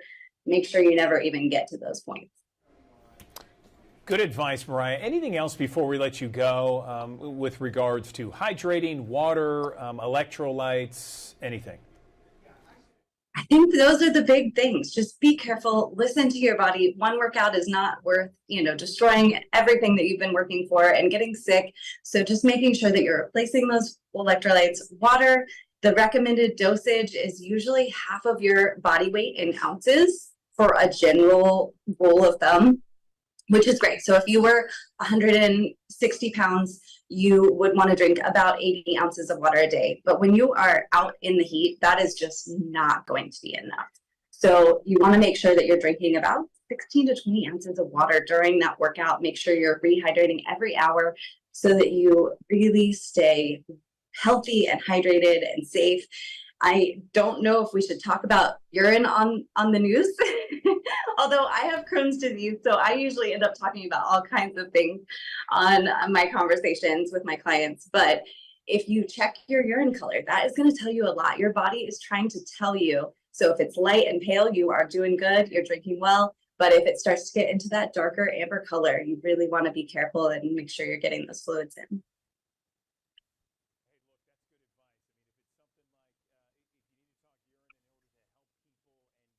Oops, I'm sorry, I lost.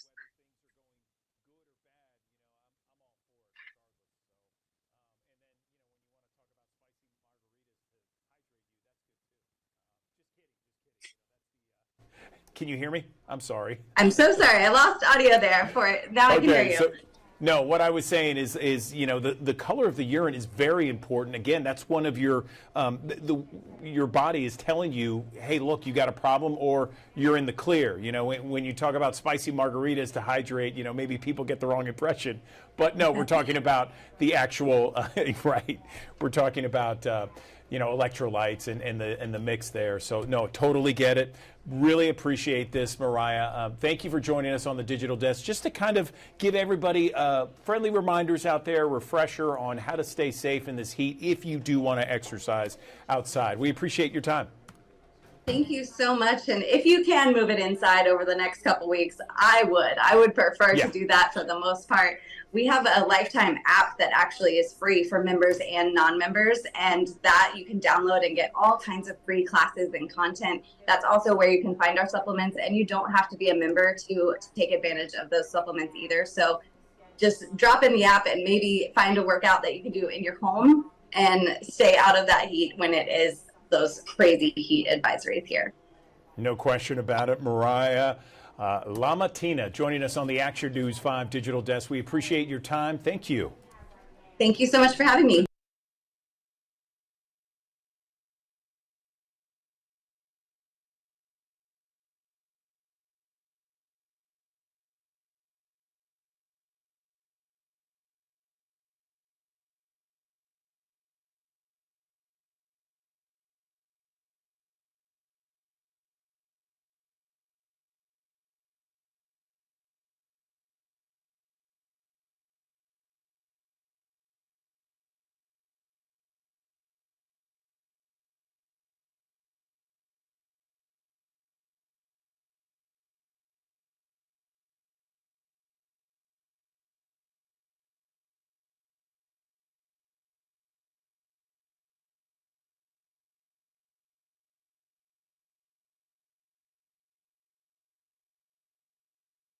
Thanks for joining us here on the Action News 5 digital desk here on a Monday, a first alert weather day expected here again across the Mid-South. The early portion of the week still featuring the dangerous heat. Of course, we've had a little bit of a backslide the last couple of days to ease us back to average, but of course it adds a little extra umph into the area with this upper ridge building back on top of us. That'll push the temperatures back in the middle to upper 90s. Feels like temperatures up around 115 degrees at times here as we go through the course of the day. 95 our forecast high here today.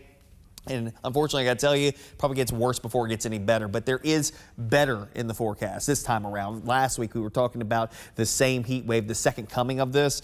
It seemed like it was never ending. But it does look like now there are some indications that will bring our temperatures down as we head towards the end of this week, but not before we get back to feels like temperatures 105 to 110 here as we go through the course of the day ahead. Feels like temperatures by lunchtime, anywhere from 105 to 110, depending on where you are. I think the Delta locations, once again, Tunica, Clarksdale, Marks, Helena, West Helena, these areas that tend to be a little bit higher will likely be higher once again, where we're talking 110 to 115 in those locations. Most other locations across western portions of West Tennessee, northeastern Arkansas, probably 110, probably your max out temperature, and then feels like temperatures about 105 to 110 across eastern portions of West Tennessee and northeast Mississippi. This will be a common trait. I think even worse tomorrow, unfortunately, just because the humidity levels are going to be on the up and up as we go through a very hot day. Actual air temperatures will probably top out middle to upper 90s. Drink plenty of hydrating fluids, wear light, loose fitting clothing, plenty breaks in the shade or indoors. And of course, checking in on groups of folks who may not have adequate access to cooling relief, and also make sure your pets are taken care of as well. Of course, this heat's going to be relentless, at least between now and the next few days. Maybe a spotty downpour or two bubbling up with the daytime heat. If you get caught underneath that, hey, at least it cools you off for a couple of minutes. But of course, that steam comes right back as soon as the sun comes right back out. Temperatures, though, in the middle 90s this afternoon. Most of the showers and storms that are able to bubble up here today, I think we may have a couple more that redevelop across western Kentucky and northwest Tennessee. They'll drift down closer to the Tennessee River overnight tonight, fading away by early tomorrow morning. A few passing clouds early on your Tuesday, a mixture of clouds and sunshine. Otherwise, temperatures right back in the upper 90s. If you don't catch a downpour, I think it will be quite hot tomorrow, and the humidity levels are a little bit higher tomorrow rather than what we saw even last week. So I think the feels like temperatures do have a bit of staying power throughout the course of the day. 10 o'clock still in the low and mid 80s at that point, eventually bottoming out upper 70s to low 80s early on Wednesday. A few more spotty downpours, mid 90s expected to come Wednesday afternoon. Of course, the first alert weather day all in conjunction with this big ridge of high pressure that will be backtracking westward. This is the one that was sitting over the Carolinas during the course of the latter portion of last week. Remember, it split off into two different directions. One was going westward and kind of faded away. This one was sitting over the Carolinas, now again on top of us, and by the time we head towards Wednesday, we'll be over Texas. There's a frontal boundary that will start to slip southward slowly but surely, stalled out nearby, and that will help to facilitate a couple of things. One, a little better chance for some rain and storms, but behind that front, eventually some drier air does start to move into the area, and hopefully for us, a little bit of cooler air will come along with it too. But at least by the time we head towards this point, we may see a little better chance for some rain and storms coming back into the fall. We need the rainfall. We're running about 2 inches below average for the month of July. We will likely end up below average for the month, it seems like. And then moving into the early portions of August, don't look to be super overwhelming on rain opportunities, as we'll look to see drier weather, or drier air at least, trying to sneak in here by the time we head towards the upcoming weekend. And that leads up to the outlook of the temperatures, the generalized outlook as we head into the first weekend of August, heading to the first couple of days of August, typically below average for that time frame, 6 to 10 day outlook. When you look at the 10-day forecast, you're gonna be like, yeah, a lot of that time is gonna be below average. Of the 92 average, above average temperatures look to be kind of shunted down towards the south of us. But don't get so used to it, because it does look like that heat does start to build towards the back end of next week. So the 8 to 14 day outlook, so we're looking now days 9, 10, you're going to start to see the temperatures coming back up slowly but surely. And I think by the time we head towards the following weekend, the second weekend of August, we're probably going to be talking some pretty toasty temperatures once again here across the region as we get into that summer doldrums pattern. And really, we have not seen very much variability in the forecast in the last, I don't know, 2.5 weeks. It's been pretty steady state. You know, the one positive thing that I can tell you is that once we get past this stretch of heat here, again, this wave, there is a dip. And I think we've got at least 5 days here where we'll ease back closer to average and actually below average for this time of the year. As we head towards this weekend, we're talking a mixture of clouds and sunshine, a couple of isolated downpours. Temperatures in the 80s, lows upper 60s to low 70s, not bad, okay? 90 degrees on Monday. Now, a couple of things are going to be going on here this week. Of course, Quitman County Schools getting back into session here today. Wednesday, we've got Alcorn County Schools getting back. Thursday, a plethora of schools getting back into session. DeSoto County, Marshall County, Lafayette County, just to name a few, coming up on Thursday. Next Monday, MSCS gets back into session. So we've got a lot of schools getting back into session here the next couple of weeks. I think it's like a month-long process, it seems like. But eventually we will start to see some better conditions to come back into our fold as we head into the next couple of days. The heat does start to ease, though, by the weekend. Next week, though, the heat does crank back up by the mid-portion of the week.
Good morning. Welcome back to the Action News 5 Digital Desk. We've talked about this. Parenting these days is so difficult, so challenging. I mean, think about it. It's tough enough just to be a parent, but when you throw in social media, new technology, cell phones, it can make parenting that much more challenging. So joining me on the Action News 5 Digital Desk this morning, I am talking with someone who can help us in this digital age, Mickey Wilson. She is part of the National PTA. She's joining us on the digital desk to talk more about this issue. Mickey, good morning. How are you? Good morning, Andrew. I'm great today. How are you? I'm doing well, thanks. And as I work to pull you up here, tell me about ways to make parenting in the digital age healthy. I mean, what are some ways that we can help some of those parents out there that, I mean, as you know, I mean, this is something that is so difficult, so challenging when you take away cell phones, when you take away the digital age. But now we have the digital age. It's here to stay. So where do we begin on all this? Well, I like to think that it begins with a conversation, and not just one conversation, but ongoing conversations, right? And you can't start that conversation at home with your children or your child early enough. So one of the approaches we love to use is the 3P approach, and that is having positive, proactive, practical conversations. We keep them positive because we know that fearing or instilling fear or shaming our children around social media and the devices and everything, that doesn't change their behavior. So we like to keep it positive. Keeping it proactive, starting those conversations as early as possible. We don't want to wait until something bad happens, right? Until our children have a negative experience. And practical is simply about meeting parents and families where they are at, because we know that there's not a one size fits all solution. So on one side of the house, we say positive, proactive, and practical conversations.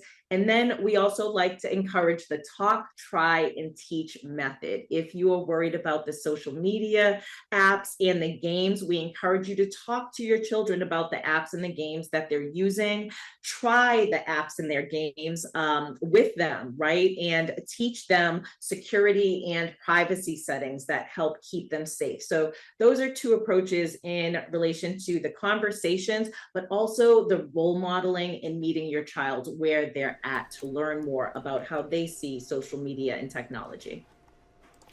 That's a great step. I really think so, Mickey. I mean, you're having the conversation, you're looking at their phone, you're showing how you should, use this new technology. Let's talk about limits now, because I think parents really kind of run the gamut when it comes to limiting social media. Some parents won't let a child have a smartphone, I should say, until about 16. But having kids that are in college now, I know that when they were in middle school, even in middle school, they needed some sort of smartphone to know when the practice was, know what other teammates are doing with their various activities, clubs, that sort of thing. So what's the best way for parents to put the proper limits, but yet still let them be in touch with their friends, their teachers, their staff members, coaches, that sort of thing? So true. That's why the conversation is so important, right? Because we know that parents know their children best. We know, they know what's best for their children. But what we've seen is trying to restrict children, particularly teens, they are not going for that. So having the conversation and really learning how they're using the technology, the social media and everything is very important in creating a conversation around how to set some guidelines and boundaries. So I'll talk quickly about two programs that we have available from PTA connected through our initiative. One is the Smart Talk. It's just a free tool where you can sit down with your child and create guidelines and boundaries around what is healthy device use, technology use look like in our home. And that empowers the child to be part of the process, but also everybody in the household has to follow these rules. So it complements with, again, that positive role modeling. Another program is called Create with Kindness, and this has been at the high school level, and we do this in collaboration with TikTok. And the feature of this program is that we incorporate an adult and a youth panel.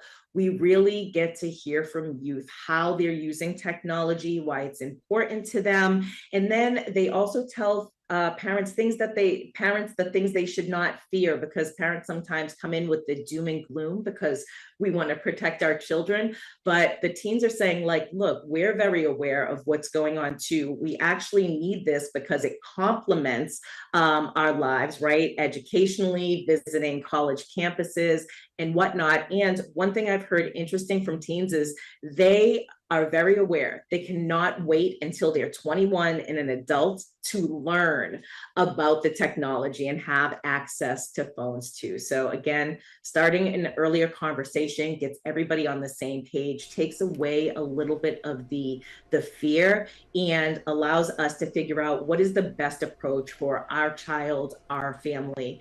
What does that look like for us?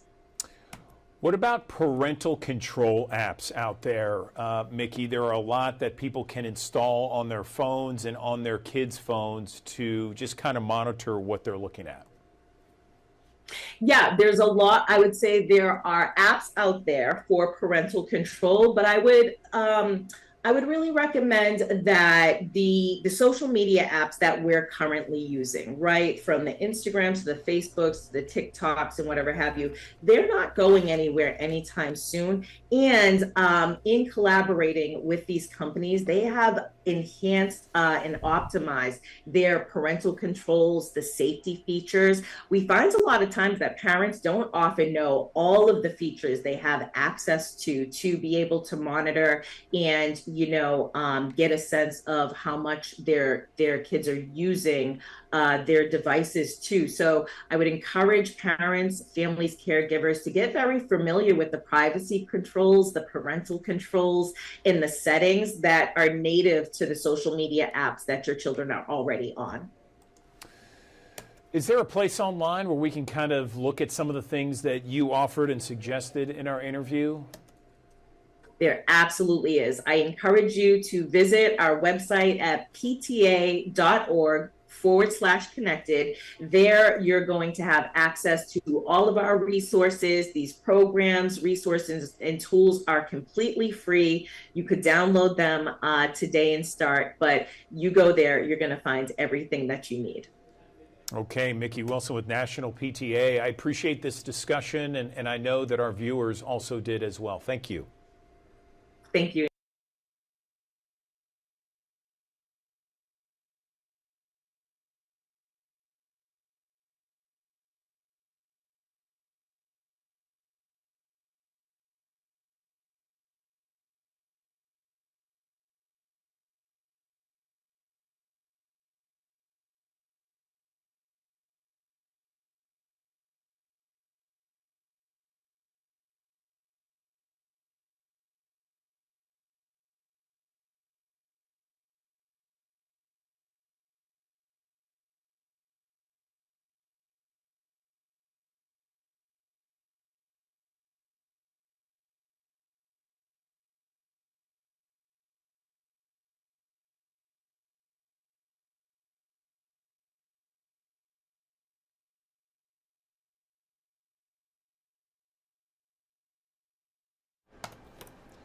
Good morning, everyone. Welcome back to the Action News 5 digital desk. You know, there are some things that affect so many different Americans, no matter where you come from, no matter your background, and that is stroke. Nearly 800,000 Americans are affected by stroke each and every year. The treatment options have come a long way, but it's all about early detection. That is key, and there's actually some updated information and some common misconceptions that people need to know about when it comes to stroke. I'm joined on the Action News 5 digital desk by Dr. Kendrick Johnson. He is with Tulane University School of Medicine to talk more about the issues when it comes to stroke. And Dr. Johnson, thanks for joining us. Let's talk about some of those updated information and common misconceptions. Good morning. Good morning. It's a pleasure to be here on this Stroke Awareness Month discussing such an important topic. And also, Memphis is near and dear to my heart. This is where I learned how to do a lot of this work, working at the Sims Murphy Clinic. So it's great to be here. Fantastic. Yes, a gem certainly in the Memphis area. We appreciate it. So I would love to know some updated information because, as you know, I mean, early detection can mean so much to a stroke patient. That is very true. So unfortunately, stroke is very common in the United States. It's one of the leading causes of death and disability here. About every 40 seconds, someone has a stroke in the United States. And unfortunately as well, about every 3 minutes, someone in the United States dies from a stroke. So it's really important that we get this information out and know the signs and symptoms of stroke. Let's talk about those symptoms too, because it's, you know, early detection, as we've been mentioning. That is true. The easiest way to recognize the signs and symptoms of stroke is what we tell our patients is the acronym FAST, where F stands for facial drooping, typically drooping on one side of the face. A stands for arm weakness, usually one arm and not the other. And all same goes for the leg. S stands for speech difficulty producing speech or understanding speech. And T stands for time, meaning time to call 911 if you recognize those symptoms. What about the updated information? That's something that's certainly clued in this month, right? Yes, sir. So one of the biggest advances we've had in this specialty is our medical and also procedural. One of the biggest things we do is a procedure called mechanical thrombectomy, meaning that if the patient comes to us in time, we're able to minimally invasively enter the blood vessels, snake a small catheter up to the brain, and either pull that clot out or suck that clot out. And by that procedure, our goal is to turn what would have been a large stroke into a smaller stroke. And what that does is it helps patients recover better, avoid going to a nursing home in certain situations, and completely recover in certain situations as well. But so let me ask you this, Dr. Johnson. I mean, early detection, what should we be looking for in order to get to the hospital and know if we're a leading candidate for a stroke? So if you see any of those symptoms, no matter how minor they are, get to your local stroke hospital. Admittedly, not all hospitals are exactly the same, but if you call 911, they'll take you to the correct location and get you evaluated by the correct specialist. So can we go over those early detections warning signs for everybody just so they know about it? So again, the acronym is FAST: face drooping, arm weakness, speech difficulty, and time. Is there maybe something people can do to lower their risk of stroke? So the biggest risk factors for stroke are mostly general medical conditions, meaning persistently high blood pressure, high cholesterol, diabetes, obesity, and smoking. So the biggest thing you can do for yourself is working with a medical doctor regularly to help reduce those risks by way of medication and lifestyle changes, and also increasing physical activity. All those things in conjunction help lower our risk of stroke. All right, Dr. Kendrick Johnson, Tulane School of Medicine neurosurgeon, thanks for joining us on the Action News 5 digital desk. We appreciate your time.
Good morning, everyone. Welcome back to the Action News 5 digital desk. It is time to talk with our good friend on the Action News 5 digital desk. We're talking about Shelby Smith. She's with Overton Park Shell. She joins us this morning right now to talk about the concert series that's coming up in the fall. It actually begins this summer, the end of next month, and it's going to be a fantastic series with all kinds of different music.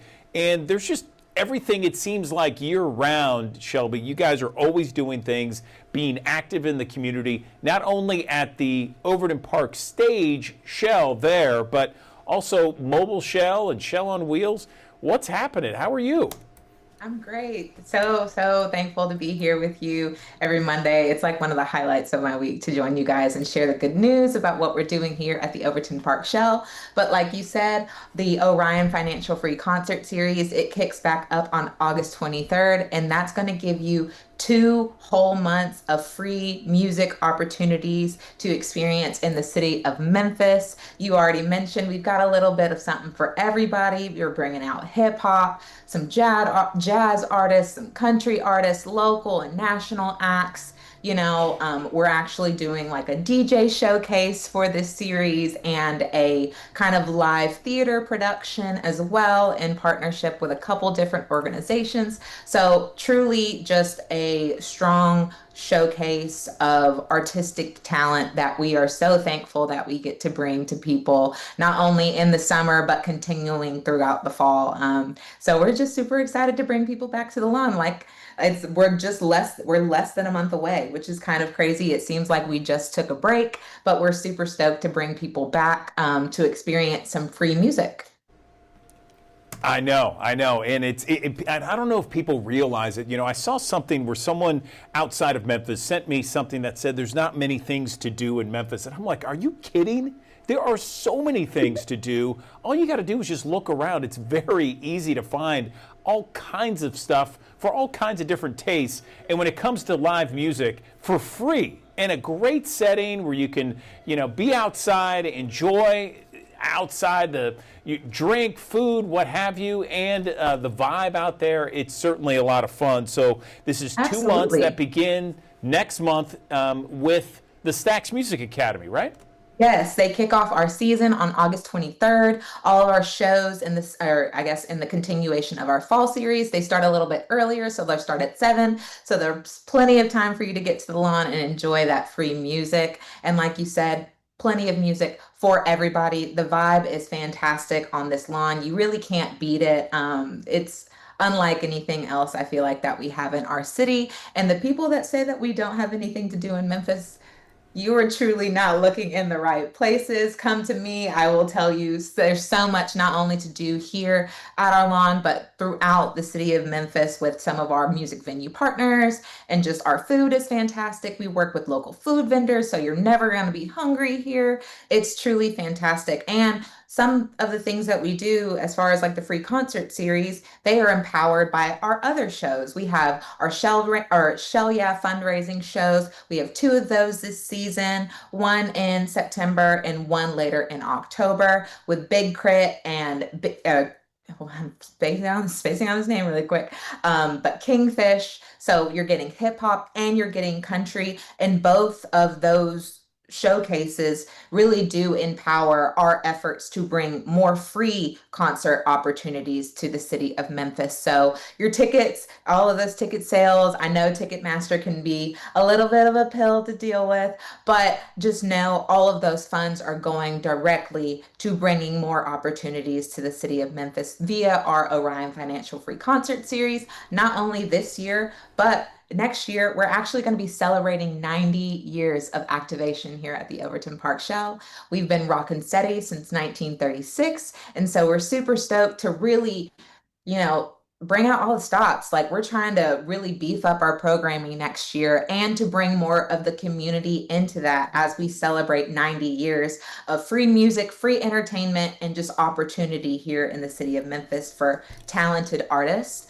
So if you have been a part of that history with us, we would love to hear from you via, you can email us, you can message us on Instagram, but we're really looking to crowdsource people that have joined us on the lawn, not only via our present programming, but our past. We've been in the game since 1936. We've done shows, we've done theater experiences. So if you have any of those historical assets like concert tickets or posters or t-shirts or things like that that you would be willing to share with us so we can showcase our history through the eyes of so many different Memphians and just people at large that have come to experience the magic of this music venue, this historic music venue that has been operating since 1936. So if you have that stuff, just kind of like dust it off and you're at it, bring it over to us. We'll scan it in and see how we can use it to celebrate some of those individual stories. I love it. I love it. I love it all. Shelby Smith, one more time before we let you go, give us the website where we can find out all the information on the concert schedule and series, that sort of thing. Absolutely. So you can find all the information of our Orion Financial Free Concert Series, all of our Shell Yale fundraising shows, and just an opportunity to connect with us at the Overton Park Shell at overtonparkshell.org. We also have an Instagram and a Facebook that you can find us at. It's just at Overton Park Shell. We're pretty easy to find, and we look forward to hearing from you and seeing you guys on the lawn this season. And don't forget all the playlists of the bands that are coming to town. You can get them on all the different platforms, right? Absolutely. I really hope you've been listening to and making sure Yes. you make note of what artists you're super excited to see. But yes, all of our artists and they're all on our streaming platforms, but you can have access directly to that playlist at overtonparkshell.org/free concert series, and make sure to download that playlist, really get in touch with the artists that are coming to the lawn, save some of those people, and just be excited and be ready to broaden your horizons for what you're used to listening to as far as music and theater and other experiences. But yeah, overtonparkshell.org. You can get all of that information and stay in touch with us because we're ready for y'all to come and kick it with us. Love it. Shelby Smith, thank you so much. Overton Park Shell, such a great gem in our community. We appreciate your time. Appreciate you too. See y'all soon. Okay, sounds good. Another live look from our High Five camera here in Midtown Memphis with downtown Memphis off in the distance, already 84 degrees. Let's talk about this forecast in 1 minute.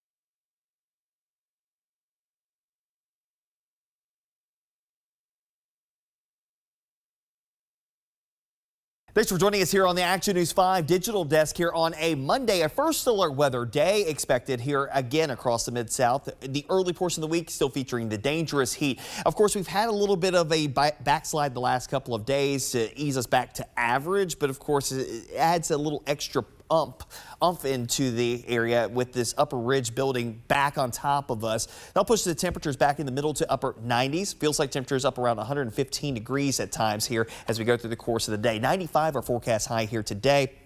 And unfortunately, I got to tell you, probably gets worse before it gets any better. But there is better in the forecast this time around. Last week, we were talking about the same heat wave, the second coming of this. It seemed like it was never ending. But it does look like now there are some indications that will bring our temperatures down as we head towards the end of this week, but not before we get back to feels like temperatures 105 to 110 here as we go through the course of the day ahead. Feels like temperatures by lunchtime, anywhere from 105 to 110, depending on where you are. I think the Delta locations, once again, Tunica, Clarksdale, Marks, Helena, West Helena, these areas that tend to be a little bit higher will likely be higher once again, where we're talking 110 to 115 in those locations. Most other locations across western portions of West Tennessee, northeastern Arkansas, probably 110, probably your max out temperature, and then feels like temperatures about 105 to 110 across eastern portions of West Tennessee and northeast Mississippi. This will be a common trait. I think even worse tomorrow, unfortunately, just because the humidity levels are going to be on the up and up as we go through a very hot day. Actual air temperatures will probably top out middle to upper 90s. Drink plenty of hydrating fluids, wear light, loose-fitting clothing, plenty breaks in the shade or indoors, and of course checking in on groups of folks who may not have adequate access to cooling relief, and also make sure your pets are taken care of as well. Of course, this heat's going to be relentless, at least between now and the next few days. Maybe a spotty downpour or two bubbling up with the daytime heat. If you get caught underneath that, hey, at least it cools you off for a couple of minutes, but of course that steam comes right back as soon as the sun comes right back out. Temperatures, though, in the middle 90s this afternoon. Most of the showers and storms that are able to bubble up here today, I think we may have a couple more that redevelop across western Kentucky and northwest Tennessee. They'll drift down closer to the Tennessee River overnight tonight, fading away by early tomorrow morning. A few passing clouds early on your Tuesday, a mixture of clouds and sunshine. Otherwise, temperatures right back in the upper 90s. If you don't catch a downpour, I think it will be quite hot tomorrow, and the humidity levels are a little bit higher tomorrow rather than what we saw even last week. So I think the feels like temperatures do have a bit of staying power throughout the course of the day. 10 o'clock still in the low and mid 80s at that point, eventually bottoming out upper 70s to low 80s early on Wednesday. A few more spotty downpours, mid 90s expected to come Wednesday afternoon. Of course, the first alert weather day all in conjunction with this big ridge of high pressure that will be backtracking westward. This is the one that was sitting over the Carolinas during the course of the latter portion of last week. Remember, it split off into two different directions. One was going westward and kind of faded away. This one was sitting over the Carolinas, now again on top of us, and by the time we head towards Wednesday, we'll be over Texas. There's a frontal boundary that will start to slip southward slowly but surely, stalled out nearby, and that will help to facilitate a couple of things. One, a little better chance for some rain and storms, but behind that front, eventually some drier air does start to move into the area, and hopefully for us, a little bit of cooler air will come along with it too. But at least by the time we head towards this point, we may see a little better chance for some rain and storms coming back into the fall. We need the rainfall. We're running about 2 inches below average for the month of July. We will likely end up below average for the month, it seems like. And then moving into the early portions of August, don't look to be super overwhelming on rain opportunities, as we'll look to see drier weather, or drier air at least, trying to sneak in here by the time we head towards the upcoming weekend. And that leads up to the outlook of the temperatures, the generalized outlook as we head into the first weekend of August, heading to the first couple of days of August, typically below average for that time frame, 6 to 10 day outlook. When you look at the 10-day forecast, you're gonna be like, damn, a lot of that time is gonna be below average. Of the 92 average, above average temperatures look to be kind of shunted down towards the south of us. But don't get so used to it, because it does look like that heat does start to build towards the back end of next week. So the 8 to 14 day outlook, so we're looking now days 9, 10, you're going to start to see the temperatures coming back up slowly but surely. And I think by the time we head towards the following weekend, the second weekend of August, we're probably going to be talking some pretty toasty temperatures once again here across the region as we get into that summer doldrums pattern. And really, we have not seen very much variability in the forecast in the last, I don't know, 2.5 weeks. It's been pretty steady state. The one positive thing that I can tell you is that once we get past this stretch of heat here, again, this wave, there is a dip. And I think we've got at least 5 days here where we'll ease back closer to average and actually below average for this time of the year. As we head towards this weekend, we're talking a mixture of clouds and sunshine, a couple of isolated downpours. Temperatures in the 80s, lows upper 60s to low 70s, not bad, okay? 90 degrees on Monday. Now, a couple of things are going to be going on here this week. Of course, Quitman County Schools getting back into session here today. Wednesday, we've got Alcorn County Schools getting back. Thursday, a plethora of schools getting back into session. DeSoto County, Marshall County, Lafayette County, just to name a few, coming up on Thursday. Next Monday, MSCS gets back into session. So we've got a lot of schools getting back into session here the next couple of weeks. I think it's like a month-long process, it seems like. But eventually we'll start to see some better conditions to come back into our fold as we head into the next couple of days. The heat does start to ease, though, by the weekend. Next week, though, the heat does crank back up by the mid-portion of the week.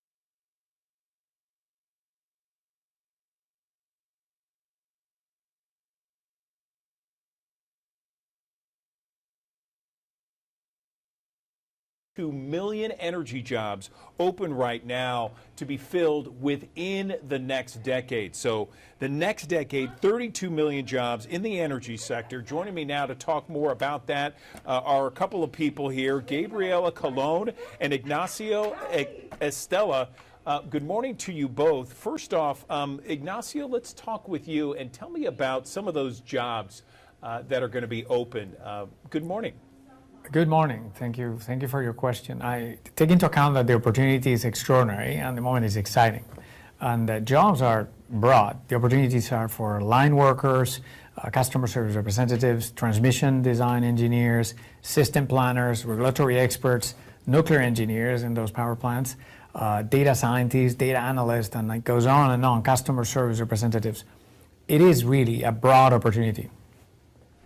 Can you focus a little bit on Memphis and the Mid-South? Are there specific jobs in our area that you know about right now? We do know that we've collected information available to anybody in the area at getintoenergy.org, so the search is easy. The ability is to really search with Memphis as a city, and then you can obtain the data.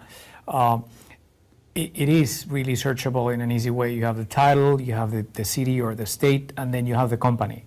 So it is really connected to the website that you can see in the back of us, getintoenergy.org. What we do know is that it is a great amount of information because most schools, energy companies, and the workforce experts have joined together to put that resource available online and available to your viewers. All right, so Gabriela, over to you here. I want to ask you, tell me about why people should look in the energy industry. Why is now the right time, other than these job openings? Well, hi, good morning. Well, absolutely. The energy industry offers high stability. They offer also highly competitive salaries and benefits. In addition to making a powerful impact in your community through the work that you do. The energy industry, honestly, is open for everyone with any and different backgrounds available to, you can develop a long-term career goal, a career path in any area in the industry that you'd like to. And this is for people that perhaps do not have a college degree, do have a college degree, all kinds of different jobs, right? Absolutely. So the energy industry you're able to start at entry-level positions with just your high school diploma or GED, as far as PhD, right? So it's really anything in between. From there, there are different opportunities, different career paths, and there's absolutely opportunity for growth for anyone that would like to branch out to other areas or would like to learn more. For instance, there are our high demand skill jobs such as electricians, welders, line workers, pipe fitters, all of that. Some companies offer on-the-job paid training, and that's in addition to the competitive wages and benefits that's also offered. So if you are willing to learn, we are here and we are ready for you. Okay, fantastic. Ignacio, one more thing. Can you go over where people, once again, can look for these openings? It's so valuable to get that out there to our audience. Absolutely. These are news you can use. Getintoenergy.org. And it's immediately searchable. You can search by state or city. You can search the title, the description, and the company. And I've navigated and walked the talk in any number of choices, and it really works. It really connects to all the work that the energy companies, the schools, and the Center for Energy Workforce Development has put together to make it accessible and clickable. It's right there.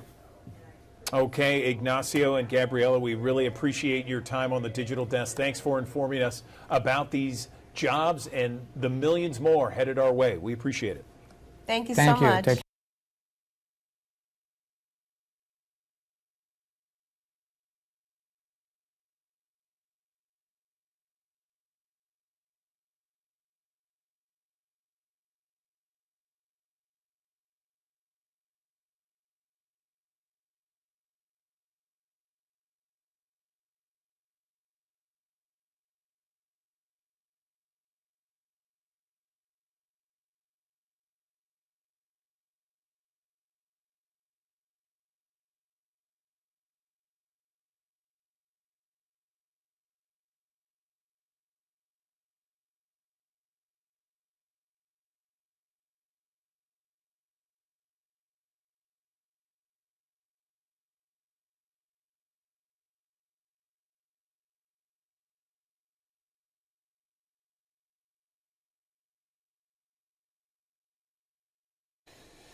Good morning. Welcome back to the Action News 5 Digital Desk. I'm joined by Daily Memphian reporter Sam Hardiman, who has written a story about Memphis Mayor Paul Young reshuffling his cabinet a little bit, including several new department heads to be more focused on his vision and push his vision for city government. Sam, glad to have you on the Action News 5 Digital Desk. What is the mayor's decision based upon these different cabinet moves, in your best opinion? Good morning.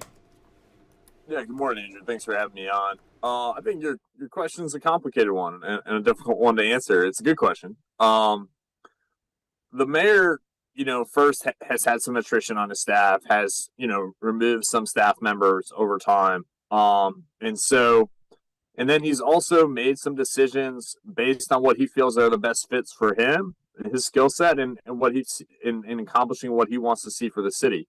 And so I'll take that last bit first. He recently appointed John Zena, longtime head of planning and development for Memphis and Shelby County, as the city's first head of development and infrastructure. And what that does is essentially bifurcates city government. Before, almost all city department heads, SANS, fire, and police were reporting up to Chief Operating Officer Antonio Adams. Now about half of them are, and another half are reporting up to John Zena. So that effectively split city government. And as the mayor said, this move is allowed, and this is, an important piece of the story that people should keep in mind, is that both the mayor and John Zena are planners. They're literally city planners. Okay, so their job is, they're trained in creating documents and creating visions for how places should grow. And so what's going to be really interesting now is, you have the city's chief executive, and then one of his second in commands, our city planners, and how they, over these next 2 years, try to shape the city, and the moves they make are going to be really interesting there.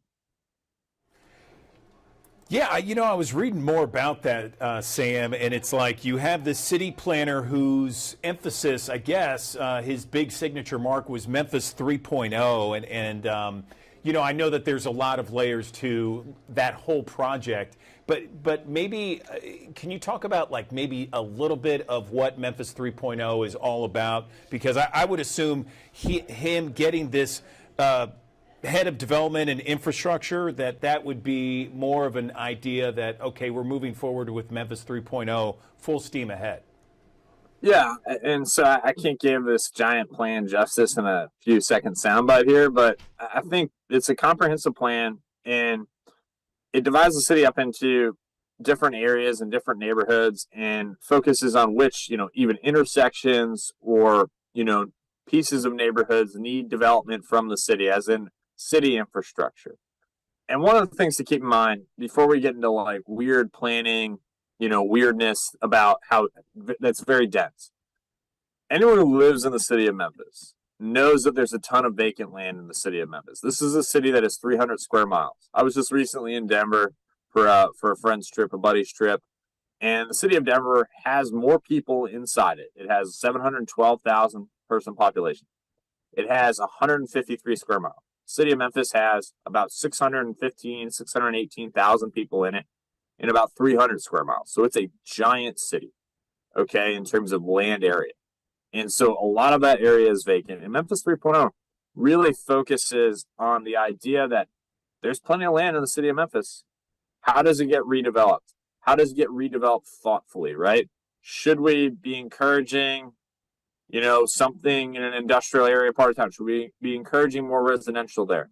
Or should we be sort of encouraging some of the existing, stable, thriving neighborhoods of Memphis, maybe having some more multifamily so we have, not just upper class folks in that area, but middle class folks, but doing that thoughtfully. And so all of those things are what the plan considers. There's a real difference between putting something on paper and executing it in reality. I appreciate you breaking that down for us, Sam. Thank you. There was another person that was appointed, I guess, a neighborhood improvement role, code enforcement, litter control, blight, that sort of thing. What I didn't notice is anything focused on crime in the area, which tells me that the mayor's happy with what he has in terms of the people overseeing the police department, the police officers, and crime going down in the city when you look at the violent crime. Is that too big of an assumption, or where do you think, am I off base? Yeah, I mean, I don't know if we should draw from a story that I wrote what the mayor fully thinks about crime and the function of the police department. I don't think, and we don't cover that there because that's not really the mayor's cabinet. The mayor's cabinet is the police chief. He appoints and oversees Police Chief C.J. Davis, right? Who then runs the police department, right? That's how that's supposed to work. That's not in City Hall. That's in a separate building, literally, right?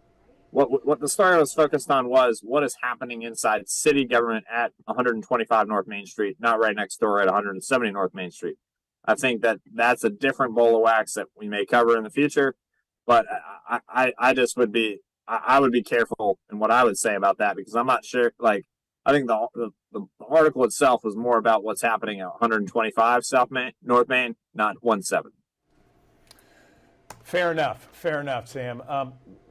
There are a lot of people that still complain to me about how much litter there is on Memphis streets and how back in the day, a long time ago, Memphis was one of the cleanest cities in the country. Does this promotion of Melanie Neal, does that give us a little bit of insight into perhaps more of an emphasis on beautification, blight, litter control, that sort of thing, code enforcement? Yeah, I think so. I think the mayor definitely, and you can read his comments from me. I'll paraphrase him here. I don't have the direct quote memorized, but essentially, he talked about there are two things that really contribute to the negative perception of Memphis. One, we just talked about crime, right? Crime, and it hasn't really gone away. It's maybe decreased some, maybe, but then there's the beautification aspect. Memphis at times, and I drive all over the city, all different parts of town, not just up and down the Poplar Corridor. This city does not look good a lot of the time, and there are a lot of places where it doesn't look good, and it could look better. and the mayor is talking about like focusing that, and the Department of Community Enhancement being the focus of that. At the same time, like I just said about Memphis 3.0, it's really easy to say it. It's really easy to put it on paper. It's really a lot harder to do. And then I'd also say to the people who talk about Memphis being cleaner in the past, right? A lot of the people who say that have been longtime Memphians. And one of the things that I think we as Memphians need to keep in mind about how this city grew, and I just talked about the 300 square miles. The 300 square miles really matter here. When Memphis was a cleaner city, it was a smaller city. It was easier to clean. It was easier to pave the streets. It was easier for the police to patrol because they had less miles to drive. Okay? Now we are in a 300 square mile city that is very dirty and has a lot of crime in it. Okay? Those things, it takes resources and it takes a lot of intentionality and effectiveness to make that happen. And so I would just say to everybody, when you ruminate on the past, remember that the square mileage of the city was a lot smaller. And that's a very important thing here. Okay, Daily Memphian government and politics reporter Sam Hardiman joining us on the digital desk. He has a new article out on the Daily Memphian, dailymemphian.com. Memphis Mayor Paul Young shook up his cabinet. Here's why. Sam, thanks for talking with us about that and some of the details behind that article. We appreciate it. Thanks.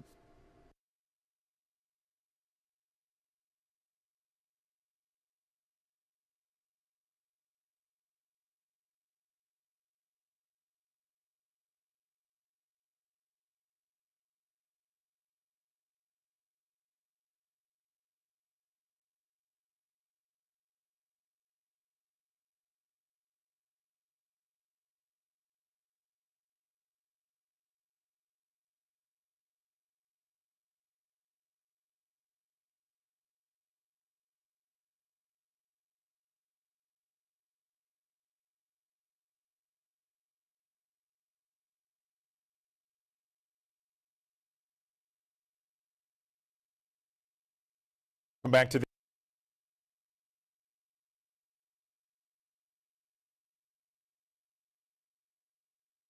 Action News 5 digital desk. I want to tell you about a new procedure that St. Francis Hospital is doing. It's called an endoscopic sinus procedure. And you know, here in Memphis in the Mid-South, allergies are a big deal. Sinuses, certainly people suffer from. And so this procedure really helps people that are dealing with major sinus and allergy problems. Let's bring in one of the doctors that performs this procedure, Dr. Grant Muller. He's an ENT oncology surgeon at St. Francis Bartlett. And Grant, I understand that this procedure is not a surgery. This is a minimally invasive procedure from what I understand. Tell me more about it. And I appreciate you joining on the digital desk. Good morning.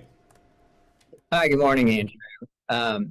So this is a surgery that's primarily offered at St. Francis Bartlett. I am a head and neck cancer surgeon that's employed through the West Cancer Center, but and operating out of St. Francis Bartlett. And so this is a surgery, and like you said, it is minimally invasive. Everything is done through the nose. There's no cuts on the outside of the face or anything. And I use very high-powered, high magnification endoscopes to go through and open up the sinuses to treat sinus disease.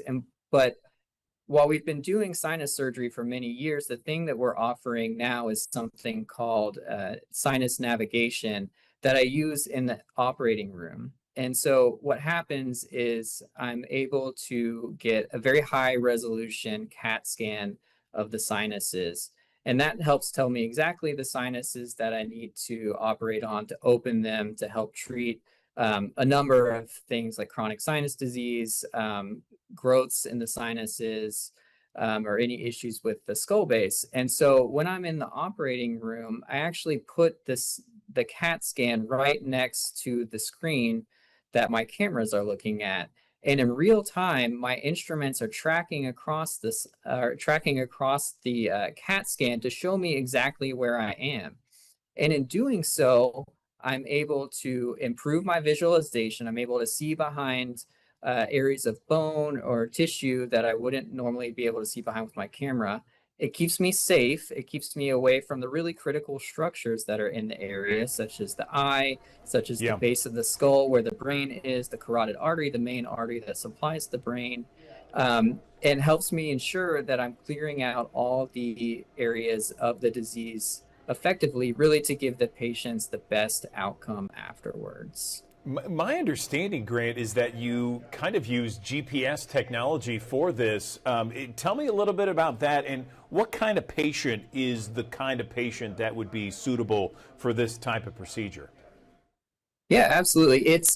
GPS is a great analogy because like like you're driving down to the beach or something, you're watching your little blue dot go on the map and track yourself. My instruments are being tracked along the CT scan, so I know exactly where I am at all times. The sinus register is within a millimeter of where I am, so there's very little room for discrepancy. So it really does keep you safe, and the data and the literature really supports that. As far as the patient that is perfect for the surgery, overall, the main type of people are patients that have chronic sinus disease, which, as you kind of alluded to, is a real issue down here in the Mid-South with all of the pollen and allergies that we experience. And ideally, it's a patient that has tried what we call adequate medical therapy, things like topical nasal steroids such as Flonase or sinus rinses such as a neti pot or Navage, and they're still just having symptoms despite all these different medications. And so then we go in and these patients become surgical candidates, and we open up those sinuses to really widen what's called their natural drainage pathways to help them drain the kind of purulent, the pus and mucus that gets trapped in the sinuses, and also provides a way for us to really deliver those medications more directly to the sinuses to really get them a relief. Does insurance pay for something like this? How does that work? Yeah, absolutely. So insurances do cover this. This is something where if insurance will cover it if you've tried medical therapy. Generally, a medical therapy is a trial of about 3 to 4 weeks. And if you are still having symptoms after about 3 to 4 weeks, then you would be a good candidate for a sinus surgery. It's really an incentive for insurances to pay for this because chronic sinus disease is such a burden on the healthcare system. There's about $60 billion annually spent on chronic sinus disease. And so it really does fill up our urgent cares, our emergency rooms, and patients that actually do have surgery sooner have less healthcare utilization. They're having less prescriptions. They're having less procedures overall. So it is actually within their financial interest as well to cover this. So if someone's interested in this, because it sounds interesting, it sounds new, cutting edge, groundbreaking, Grant, how do people find out more about this?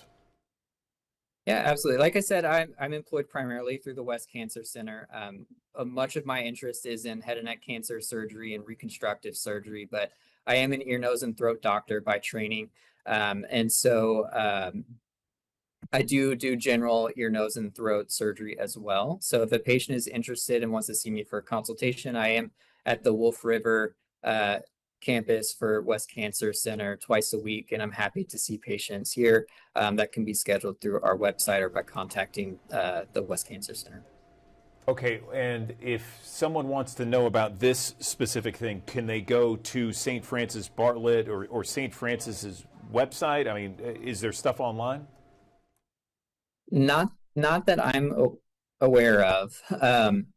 So right now, this is something that we're still getting off the board. That is certainly something that we're working towards, is getting that information readily available to patients. There's, of course, an abundance of information available online as long as you're looking at the correct sources. But I'm also happy to talk to patients extensively about kind of the advantages of this type of surgery. Okay, great. Well, listen, Dr. Grant Muller, we really appreciate your time on the digital desk and this information about this new endoscopic sinus procedure. It sounds like it could give relief to so many Mid-Southerners out there. We appreciate your time. Thank you. Absolutely. Thank you, Andrew. Have a good day.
Thanks for joining us here on the Action News 5 digital desk here on a Monday, a first alert weather day expected here again across the Mid-South. The early portion of the week still featuring the dangerous heat. Of course, we've had a little bit of a backslide the last couple of days to ease us back to average, but of course it adds a little extra umph into the area with this upper ridge building back on top of us. That'll push the temperatures back in the middle to upper 90s. Feels like temperatures up around 115 degrees at times here as we go through the course of the day. 95 our forecast high here today. And unfortunately, I got to tell you, probably gets worse before it gets any better. But there is better in the forecast this time around. Last week, we were talking about the same heat wave, the second coming of this. It seemed like it was never ending. But it does look like now there are some indications that will bring our temperatures down as we head towards the end of this week, but not before we get back to feels like temperatures 105 to 110 here as we go through the course of the day ahead. Feels like temperatures by lunchtime, anywhere from 105 to 110, depending on where you are. I think the Delta locations, once again, Tunica, Clarksdale, Marks, Helena, West Helena, these areas that tend to be a little bit higher will likely be higher once again, where we're talking 110 to 115 in those locations. Most other locations across western portions of West Tennessee, northeastern Arkansas, probably 110, probably your max out temperature, and then feels like temperatures about 105 to 110 across eastern portions of West Tennessee and northeast Mississippi. This will be a common trait. I think even worse tomorrow, unfortunately, just because the humidity levels are going to be on the up and up as we go through a very hot day. Actual air temperatures will probably top out middle to upper 90s. Drink plenty of hydrating fluids, wear light, loose-fitting clothing, plenty breaks in the shade or indoors, and of course checking in on groups of folks who may not have adequate access to cooling relief, and also make sure your pets are taken care of as well. Of course, this heat's going to be relentless, at least between now and the next few days. Maybe a spotty downpour or two bubbling up with the daytime heat. If you get caught underneath that, hey, at least it cools you off for a couple of minutes, but of course that steam comes right back as soon as the sun comes right back out.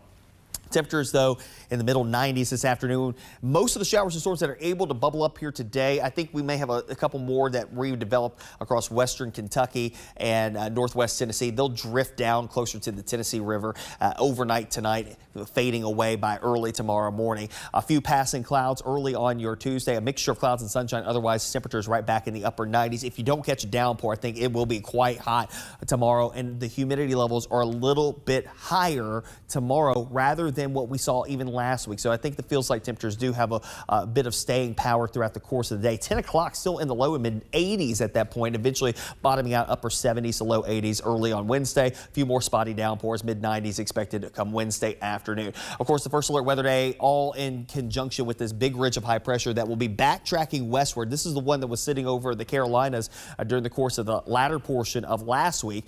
Remember, it split off into two different directions. One was going westward and kind of faded away. This one was sitting over the Carolinas, now again on top of us, and by the time we head towards Wednesday, we'll be over Texas. There's a frontal boundary that will start to slip southward slowly but surely, stalled out nearby, and that will help to facilitate a couple of things. One, a little better chance for some rain and storms, but behind that front, eventually some drier air does start to move into the area, and hopefully for us, a little bit of cooler air will come along with it too.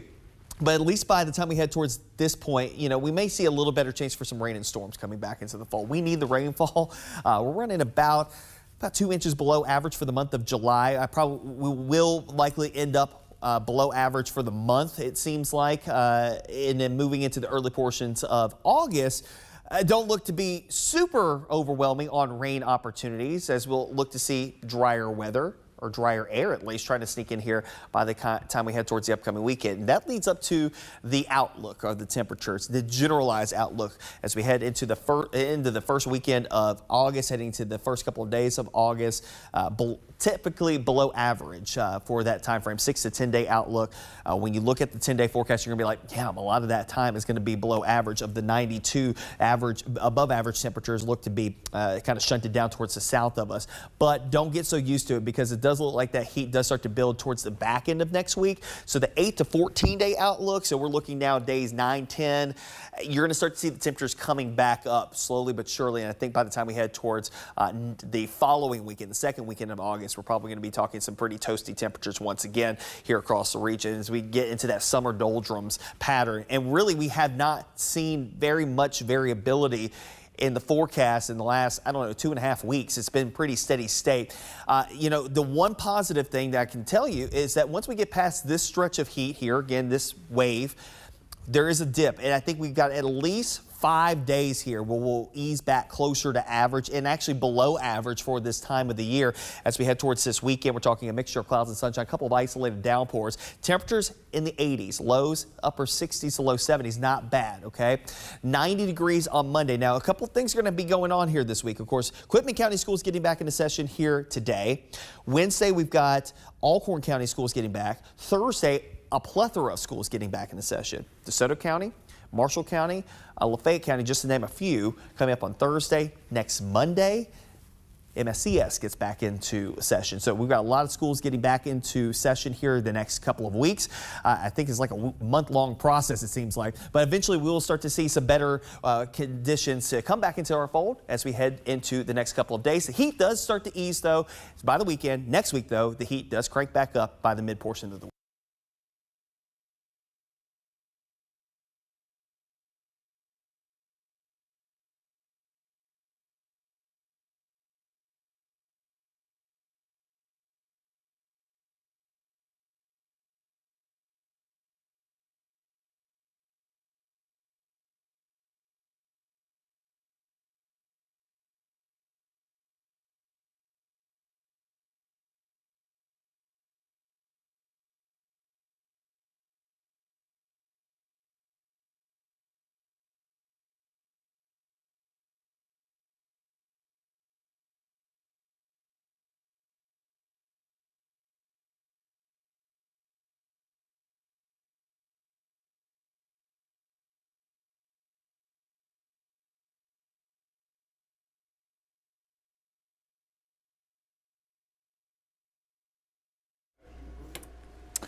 Good morning. Welcome back to the Action News 5 Digital Desk. According to the American Cancer Society, Tennessee is projected to see about 6,500 new cases of lung cancer this year. And of course, we know lung cancer is very prominent all across Memphis and the Mid-South, and it is one of the leading causes of cancer-related deaths. So what can we do to protect ourselves, our family, in case this God forbid this happens to one of us? Joining me on the Action News 5 Digital Desk, I am joined by Dr. Anthony Cerici. He is SVP Clinical Biomarkers Laboratories Diagnostics at Eli Lilly and Company to talk about best methods, strategies, and ways to try and survive early cancer diagnosis.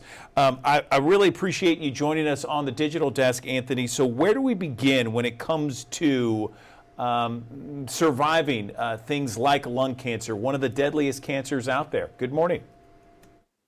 Good morning, Andrew. Thanks for having me, especially in light of the Lung Cancer Awareness Day, which is coming up. So maybe I'll start by giving you a few statistics on lung cancer to sort of buff up some of what you started with. In the United States, next year, we expect 200,000 patients to be diagnosed with lung cancer. And actually, lung cancer, as you pointed out rightly, is the leading cause of death in cancer-related deaths in the United States. Importantly, about 80 to 85% of lung cancers are a specific subtype of lung cancer called non-small cell lung cancer, or NSCLC. And this is a diagnosis that you make under the microscope. So of non-small cell lung cancer, there's sort of a bit of a silver lining around that subtype of lung cancer, which is that it's really the poster child for precision medicine. So the type of medicine where you give a specific drug that targets the type of cancer that you have, the specific type of cancer that makes your cancer unique. And in non-small cell lung cancer, we have about 9 to 10 biomarkers that are recommended to be tested in that cancer type. So if you are a patient diagnosed with non-small cell lung cancer, there's a between 60 and 70% chance that your cancer is positive for one of these biomarkers. And why does that matter? It's because that will change the way your doctor, your physician, your healthcare provider, you and your family will make decisions around the way you treat your lung cancer, even in the first line setting. So biomarkers, huge role to play in the diagnosis and treatment of non-small cell lung cancer, but you got to test. And that's really, really critical. It's part of my messages today. Yeah, so I want to do a little bit of a deep dive into this, Anthony, the biomarkers here. Tell me more about why this is so important, and if If someone is, I guess, just diagnosed with lung cancer, how do the biomarkers help them and help their team, their doctors, really kind of combat that cancer? Sure. So as I mentioned, the guidelines recommend, the United States guidelines by NCCN, the National Comprehensive Cancer Network, recommend testing for between 9 and 10 biomarkers in non-small cell lung cancer. And those are generally advised to be tested at diagnosis, right? So when you get a diagnosis of lung cancer, testing is recommended by these guidelines. And as I mentioned in my first answer, it's because the decision for what treatment you're going to use, what medicine your physician will use in that first line setting, and in fact, sometimes even in early lung cancer, can be driven by which biomarkers are positive or negative in your tumor.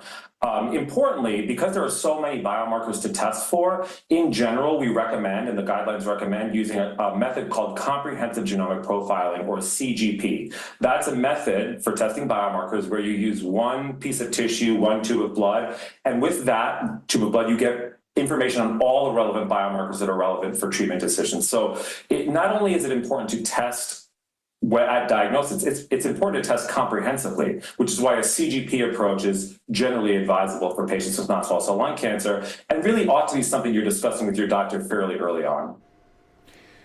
Where do people make the most mistakes? And when I say people, I mean the whole team. I mean, the diagnostics and plans, strategies going forward. Where are the biggest mistakes? Yeah, I wouldn't call them mistakes. I would maybe call them underestimations of the operational kind of barriers, right? So I think the biggest miss that you can have early on in the diagnosis of lung cancer is not testing early enough, right? So, and not testing comprehensively enough, right? So we've been living in a world of biomarkers in non-small cell lung cancer for almost about 15 years now. So doctors are pretty savvy about, okay, there are things I have to test for on this lung cancer, but every year we're adding to that list of biomarkers. So making sure that we're testing at the right time and testing comprehensively is really, really critical. Let me go back to the testing at the right time thing. Some of these tests, they're pretty complicated. They can take a while. Right? So you want to get that ball rolling. You got to get tissue from pathology if you're using a tissue-based assay. You're sending to a new laboratory that you might not be used to sending to, what you don't send your common labs to. So there's a little bit of an operational kind of nuance there. So you really want to get started on that at diagnosis so that when your patient comes back or when you go back to see your oncologist, you have all that information ready and you can actually have a fulsome conversation about what you're going to do and when. And I think all of that is really critical at that first kind of oncologist appointment. You've mentioned a lot this morning. Where can we see kind of what you mentioned online? Is there a place? There sure is, yeah. So I want to, before we get to that, I just want to say, we're all in this together. Patients, doctors, healthcare providers, caregivers, right? We all want the best treatment opportunities for our patients with non-small cell lung cancer. And that involves advocacy, that involves asking questions, that involves actually kind of being annoying about when you're getting tested and how you're being tested. So if you'd like to learn more about methods for testing, about precision medicine in general, about non-small cell lung cancer, check out lilly.com. There's a lot of information there for you. All right, Dr. Anthony Cerici, we really appreciate your time here on the Action News 5 Digital Desk. A lot of data, a lot of information, and thank you very much for talking to our audience about it. Thank you. Thanks for having me, Andrew. You got it. All right. Another live look from our High Five camera here in downtown Memphis. It is a warm and balmy 85 degrees, 9:38. More Action News 5's Digital Desk in 1 minute.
Good morning. Welcome back to the Action News 5 Digital Desk. Well, if you've stepped outside, you know that the heat is on this summer in Memphis and the Mid-South. Going to be a hot one as it is each and every year. So what's the best way to hydrate yourself? A lot of people say, okay, hydration, I got to drink lots of water. Well, what about electrolytes? And what about really kind of fulfilling your body with all that energy in addition to just water? When should we use electrolytes? When should we not?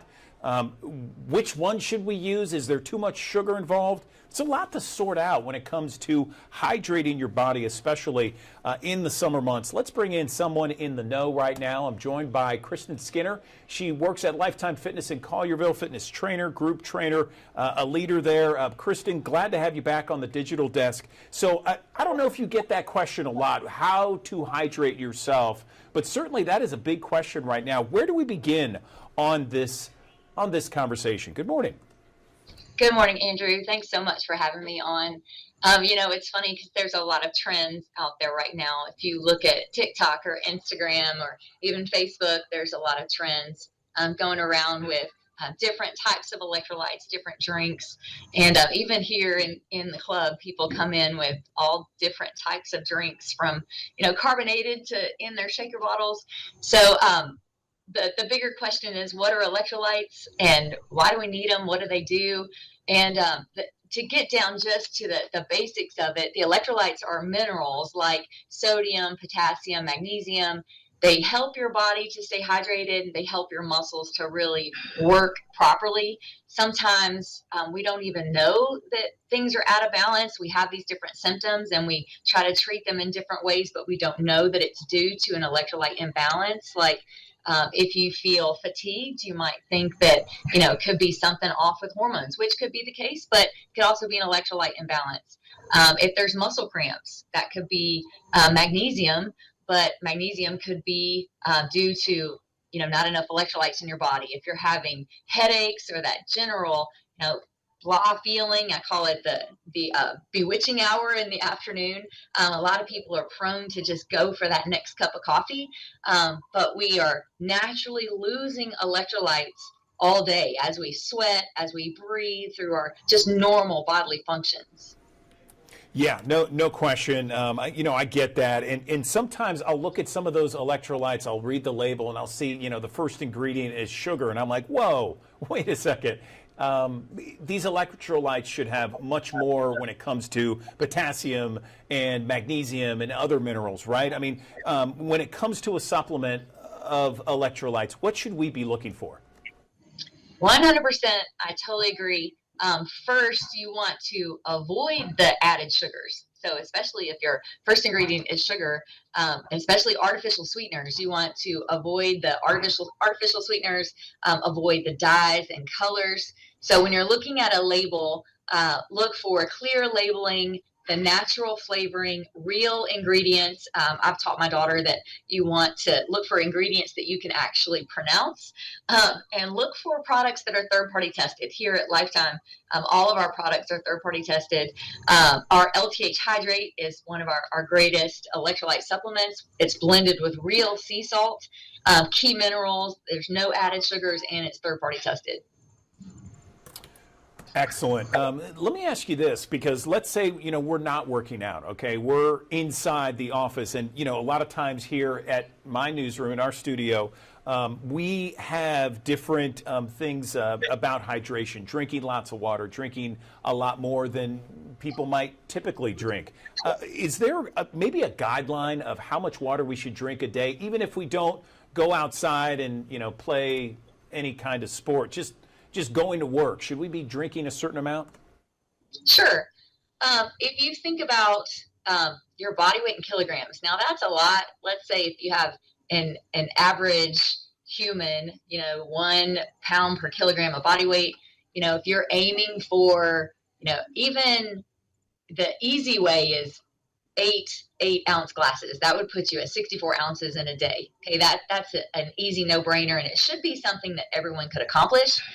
If you started with just a bottle of water or your water bottle that you carry every day and aim to refill it 4 times, average water bottle will be somewhere between 12 and 24 ounces. So if you had pretty big cup like that, if you just aim to refill that about 4 times, that would be pretty good, especially if you're not planning to be outside, if you're not planning to be active. But I'm glad you brought that up because adding in electrolytes are not for everybody. And so if you have a desk job and you're sitting inside all day, it might not be necessary that you have to actually add in more electrolytes. Just drinking plenty of water would be ideal. Excellent. Good to hear. Where do people make the biggest mistakes, Kristen, when it comes to hydration? Well, I would say one of the biggest mistakes is not starting soon enough. So making sure that we've got our bodies efficiently hydrated starting early. Also, making sure you've got the right products. You're not starting with something that's based on sugar. Especially if you're going to be in hot and humid conditions. Make sure you start early and then keep it onboarding as you go. You can also alternate between some electrolytes and water, but where a lot of people nowadays, I feel like, make a lot of mistakes is they're not getting enough rest and they're drinking a lot of caffeine or taking a lot of caffeine supplements and misperceiving the cues that their body is beginning to dehydrate when an electrolyte supplement would be really helpful. Good point, Kristen. Anything else you can mention right now that our thousands of people who watch us each and every morning might find perhaps to their advantage this summer? Yeah, there's a lot of benefits when it comes to supplementing with an electrolyte. If you think about your hydration efficiency, your body actually uses water more effectively when electrolytes are present. So sometimes, especially when it's really hot and humid, plain water can just go right through you. But with an electrolyte, it actually gets absorbed and utilized at the cellular level, so it can apply more benefits when it comes to hydrating your cells. If you're using it during workouts, whether you're inside or outside, you have sustained energy. Sometimes, during workouts, especially if you have a longer workout, you feel like you hit a wall about 30 minutes into your workout, but having that proper electrolyte balance can help to maintain the blood volume and supports consistent muscle contractions throughout the workout. Not only during your workout, but then your recovery after the workout. Electrolytes can help to reduce muscle soreness and support the repair process that happens after exercise. And then last, your focus and your clarity. If you're not hydrated, you tend to feel foggy. So proper hydration with electrolytes supports that cognitive function and reduces that afternoon brain fog. Nice. Okay, just to recap, when it comes to electrolytes and what we should include if we in fact do have electrolytes in our water, we're talking about minerals like sodium, potassium, magnesium, sea salt, anything else? It's okay to look for things that you like. So when looking at some of the hydration supplements that we have a new flavor called spicy margarita. So just let your imagination take hold, right? If you like some type of mocktail, like today I have a blood orange margarita in a mocktail. One that I also like is a peach mango refresher. So we have a peach mango flavor. So you don't necessarily have to buy an electrolyte drink right off the shelf. A lot of times we're looking for things that we would like, things that would taste good. But if I like fresh oranges, I can shake up a blood orange flavor and put some fresh fruit in there and make it customized just for me. So I'm kind of planning up some 4th of July mocktails to go along with my electrolyte supplement. I'll take a spicy margarita later this afternoon. Kristen Skinner, thank you so much for joining us on the digital desk. We appreciate the knowledge. Very beneficial, certainly, and very timely for the summer months. Thank you. Absolutely. Y'all have a great day. Okay.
Good morning. Welcome back to the Action News 5 digital desk. Mental health, it remains a top concern for so many people, including post 9/11 veterans. In fact, more than 6 in 10 warriors registered with the Wounded Warrior Project report living with mental health conditions like PTSD, anxiety, or depression.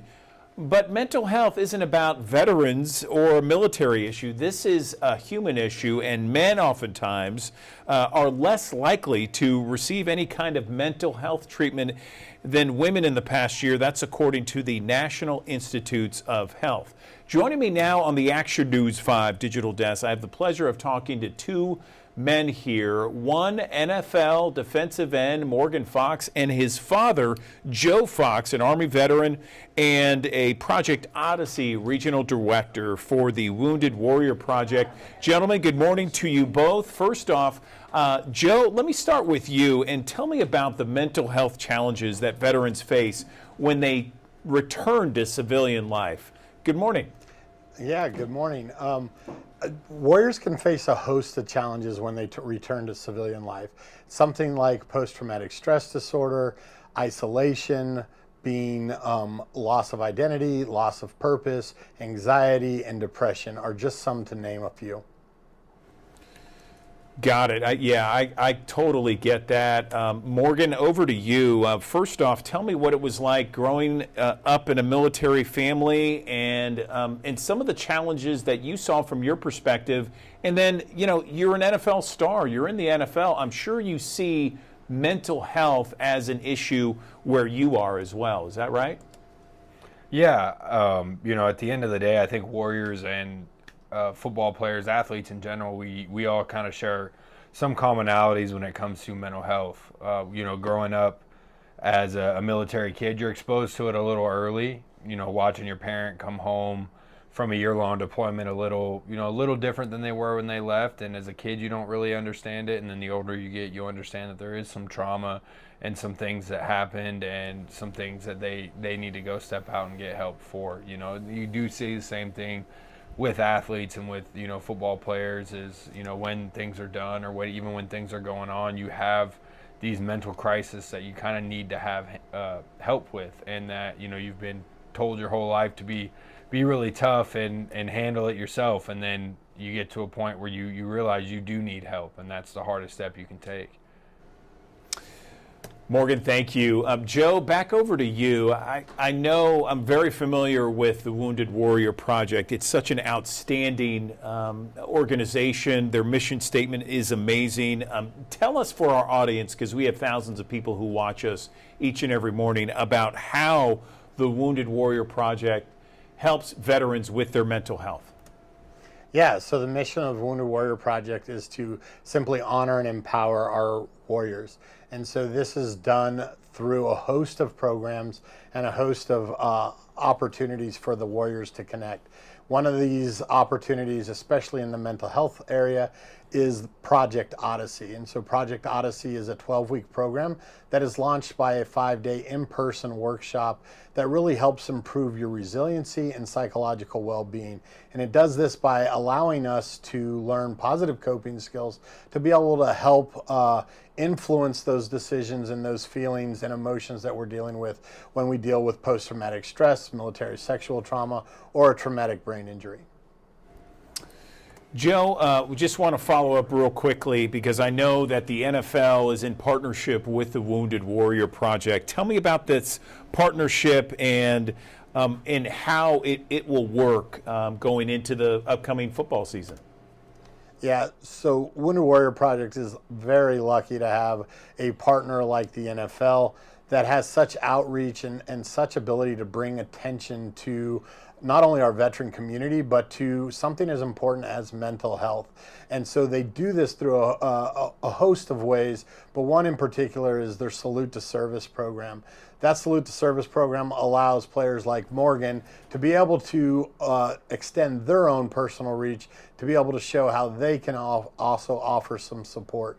The support and the resources that we get from players like Morgan and from the NFL allow us to put these mental health programs on, be able to provide other programming as well that is totally free for the Warriors and the veterans and family support members that are a part of Wounded Warrior Project. Morgan, back over to you. I understand you recently attended a Wounded Warrior Project event on mental health. What did you take away from that experience, and what can other men take away from that experience? Morgan? Being at the Project Odyssey was incredible. I got to watch a lot of veterans who didn't know each other come from across the country really come together and learn how to cope with their whatever issues that they're going through. And the first thing I saw was that a lot of them realized that you're not alone, and that's one of the biggest things I took from it is just because you feel isolated or you feel like you're by yourself, you're really not. You're not alone. There's someone going through it the same way you are, and to be able to have that 5-10 minute conversation and learn these coping tools and learn how to dig yourself out of a hole is something that I really took from it. And then I just think at the end of the day, you know, we men will look at, you know, trying to be tough, trying to be macho, trying to be, you know, carry these loads by yourself and not burden anyone else with it. And then at the end of the day, you got to just take that really hard first step of just asking. Just go ask for help. Go find someone, go find a professional or a friend that whether you know, they can help identify the problem or just be a big listening post for you to come in and vent, and hopefully that starts a really good chain reaction, you know, to help you further in life. Well, gentlemen, I really appreciate you joining us here on the Digital Desk. Before we let you go, if there is someone out there that's watching and perhaps they have a family member who's struggling at this time, what would you recommend they do in order to get help, you know, for specifically mental health for men? Yeah, so the easiest way to reach out is reaching out to the Wounded Warrior Project.org on the internet. And that has all the resources to be able to connect men and women to the resources that they're looking for. And in particular, if somebody is going through crisis, a loved one, a family member, a friend, a veteran, please reach out to the crisis hotline number of 988 and allow you to talk to somebody immediately and get the care that you need. Joe Fox and Morgan Fox, father and son, joining me on the Action News 5 Digital Desk. Thank you so much for clearing this up and helping me understand and our audience understand Wounded Warrior Project and the NFL's association with the organization. Morgan, congratulations on such a great career. Good luck in the upcoming season. We appreciate you both spending a few minutes with us here on the Digital Desk. Thank you. Thanks for having us. You got it. All right. Another live look from our High Five camera here in Midtown Memphis as we go to break. A balmy 85 degrees, approaching 10 o'clock on this Monday. Let's talk about your forecast in 60 seconds.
Thanks for joining us here on the Action News 5 Digital Desk here on a Monday, a first alert weather day expected here again across the Mid-South. The early portion of the week still featuring the dangerous heat. Of course, we've had a little bit of a backslide the last couple of days to ease us back to average, but of course it adds a little extra umph into the area with this upper ridge building back on top of us. That'll push the temperatures back in the middle to upper 90s. Feels like temperatures up around 115 degrees at times here as we go through the course of the day. 95 our forecast high here today. And unfortunately, I got to tell you, probably gets worse before it gets any better. But there is better in the forecast this time around. Last week, we were talking about the same heat wave, the second coming of this. It seemed like it was never ending. But it does look like now there are some indications that will bring our temperatures down as we head towards the end of this week, but not before we get back to feels like temperatures 105 to 110 here as we go through the course of the day ahead. Feels like temperatures by lunchtime, anywhere from 105 to 110, depending on where you are. I think the Delta locations, once again, Tunica, Clarksdale, Marks, Helena, West Helena, these areas that tend to be a little bit higher will likely be higher once again, where we're talking 110 to 115 in those locations. Most other locations across western portions of West Tennessee, northeastern Arkansas, probably 110, probably your max out temperature, and then feels like temperatures about 105 to 110 across eastern portions of West Tennessee and northeast Mississippi. This will be a common trait. I think even worse tomorrow, unfortunately, just because the humidity levels are going to be on the up and up as we go through a very hot day. Actual air temperatures will probably top out middle to upper 90s. Drink plenty of hydrating fluids, wear light, loose-fitting clothing, plenty breaks in the shade or indoors, and of course checking in on groups of folks who may not have adequate access to cooling relief, and also make sure your pets are taken care of as well. Of course, this heat's going to be relentless, at least between now and the next few days. Maybe a spotty downpour or two bubbling up with the daytime heat. If you get caught underneath that, hey, at least it cools you off for a couple of minutes, but of course that steam comes right back as soon as the sun comes right back out. Temperatures, though, in the middle 90s this afternoon. Most of the showers and storms that are able to bubble up here today, I think we may have a couple more that redevelop across western Kentucky and northwest Tennessee. They'll drift down closer to the Tennessee River overnight tonight, fading away by early tomorrow morning. A few passing clouds early on your Tuesday, a mixture of clouds and sunshine. Otherwise, temperatures right back in the upper 90s. If you don't catch a downpour, I think it will be quite hot tomorrow, and the humidity levels are a little bit higher tomorrow rather than what we saw even last week. So I think the feels like temperatures do have a bit of staying power throughout the course of the day. 10 o'clock still in the low and mid 80s at that point, eventually bottoming out upper 70s to low 80s early on Wednesday. A few more spotty downpours, mid 90s expected to come Wednesday afternoon. Of course, the first alert weather day, all in conjunction with this big ridge of high pressure that will be backtracking westward. This is the one that was sitting over the Carolinas during the course of the latter portion of last week. Remember, it split off into two different directions. One was going westward and kind of faded away. This one was sitting over the Carolinas, now again on top of us, and by the time we head towards Wednesday, we'll be over Texas. There's a frontal boundary that will start to slip southward slowly but surely, stalled out nearby, and that will help to facilitate a couple of things. One, a little better chance for some rain and storms, but behind that front, eventually some drier air does start to move into the area, and hopefully for us, a little bit of cooler air will come along with it too. But at least by the time we head towards this point, we may see a little better chance for some rain and storms coming back into the fall. We need the rainfall. We're running about 2 inches below average for the month of July. We will likely end up below average for the month, it seems like. And then moving into the early portions of August, don't look to be super overwhelming on rain opportunities, as we'll look to see drier weather, or drier air at least, trying to sneak in here by the time we head towards the upcoming weekend. And that leads up to the outlook of the temperatures, the generalized outlook as we head into the first weekend of August, heading to the first couple of days of August. Typically below average for that time frame, 6 to 10 day outlook. When you look at the 10-day forecast, you're gonna be like, damn, a lot of that time is gonna be below average. Of the 92 average, above average temperatures look to be kind of shunted down towards the south of us. But don't get so used to it, because it does look like that heat does start to build towards the back end of next week. So the 8 to 14 day outlook, so we're looking now days 9, 10, you're gonna start to see the temperatures coming back up slowly but surely. And I think by the time we head towards the following weekend, the second weekend of August, we're probably going to be talking some pretty toasty temperatures once again here across the region as we get into that summer doldrums pattern. And really, we have not seen very much variability in the forecast in the last, 2.5 weeks. It's been pretty steady state. The one positive thing that I can tell you is that once we get past this stretch of heat here, again, this wave, there is a dip, and I think we've got at least 5 days here where we'll ease back closer to average and actually below average for this time of the year. As we head towards this weekend, we're talking a mixture of clouds and sunshine, a couple of isolated downpours. Temperatures in the 80s, lows upper 60s to low 70s, not bad, okay? 90 degrees on Monday. Now, a couple of things are going to be going on here this week. Of course, Quitman County Schools getting back into session here today. Wednesday, we've got Alcorn County Schools getting back. Thursday, a plethora of schools getting back into session. DeSoto County, Marshall County, Lafayette County, just to name a few, coming up on Thursday. Next Monday, MSCS gets back into session. So we've got a lot of schools getting back into session here the next couple of weeks. I think it's like a month-long process, it seems like. But eventually we'll start to see some better conditions to come back into our fold as we head into the next couple of days. The heat does start to ease, though, by the weekend. Next week, though, the heat does crank back up by the mid-portion of the week.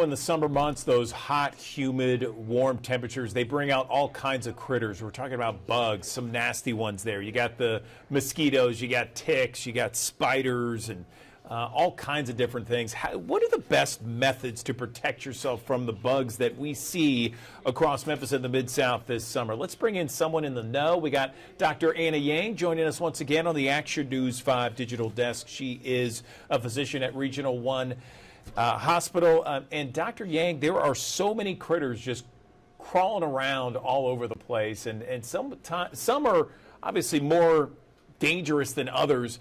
What are some of the best methods to escape a bug bite this summer? Good morning. Good morning. Thanks for having me back. Yes, the spring and the summer definitely bring back the critters in full force.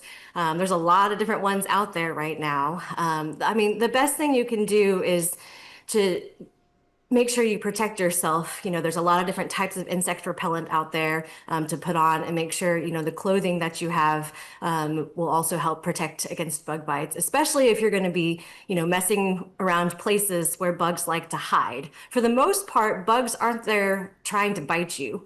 They're trying to avoid you for the most part.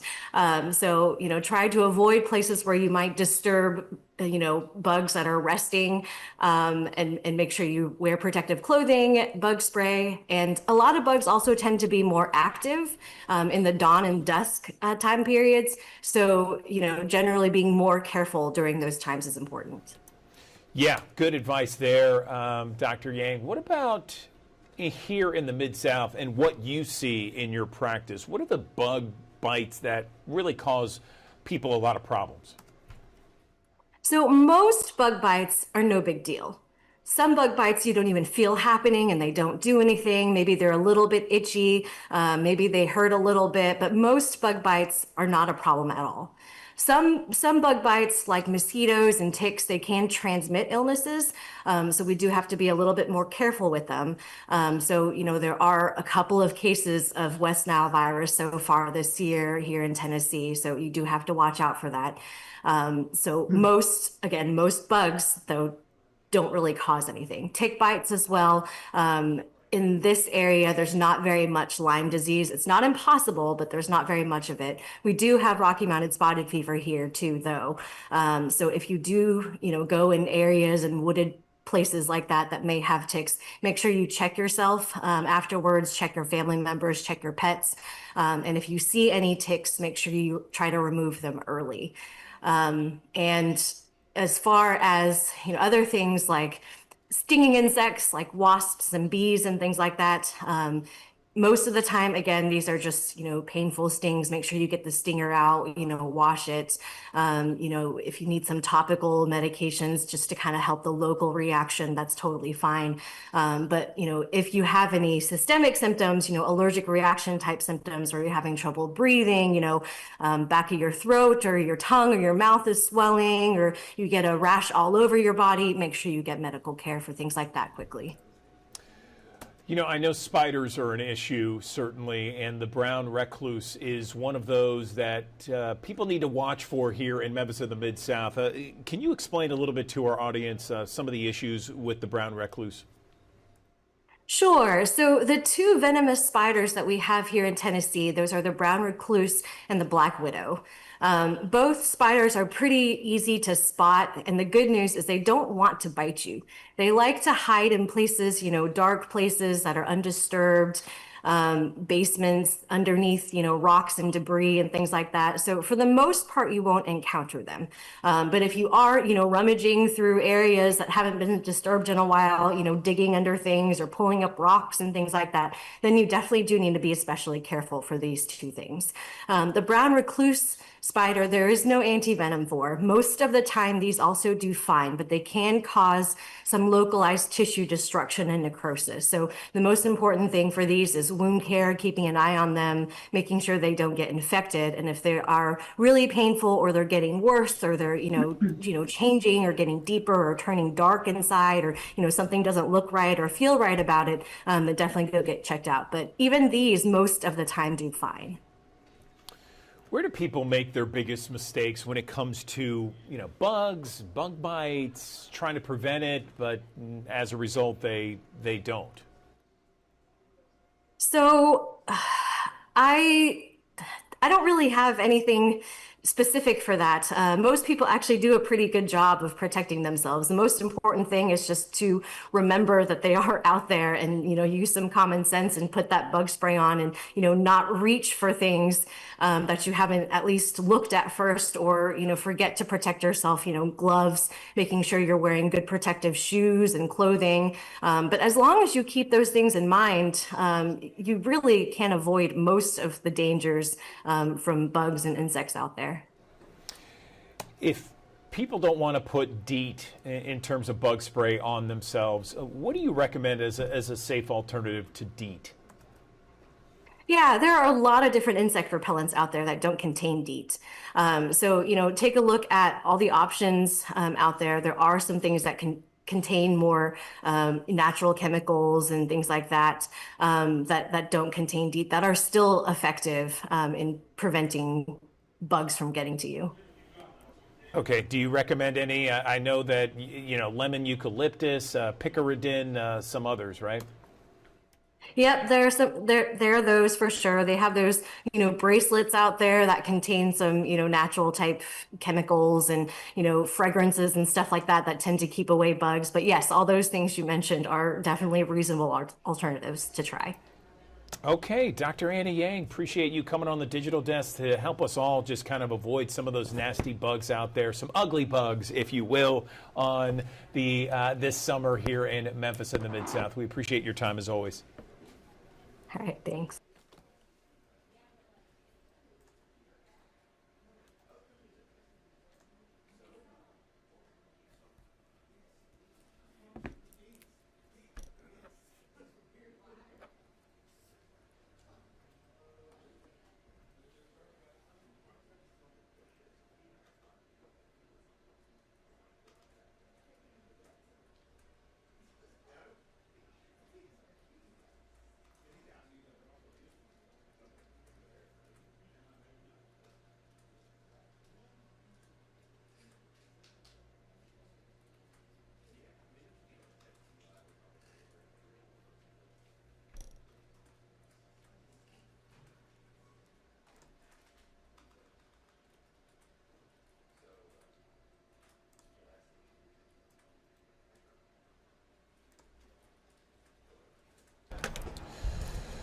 Good morning. Welcome back to the Action News 5 digital desk. We are always looking for ways to reduce our stress in our crazy busy lives. Everyone's so busy right now. We have a lot of stress, whether it's work, whether it's home, family life, who knows?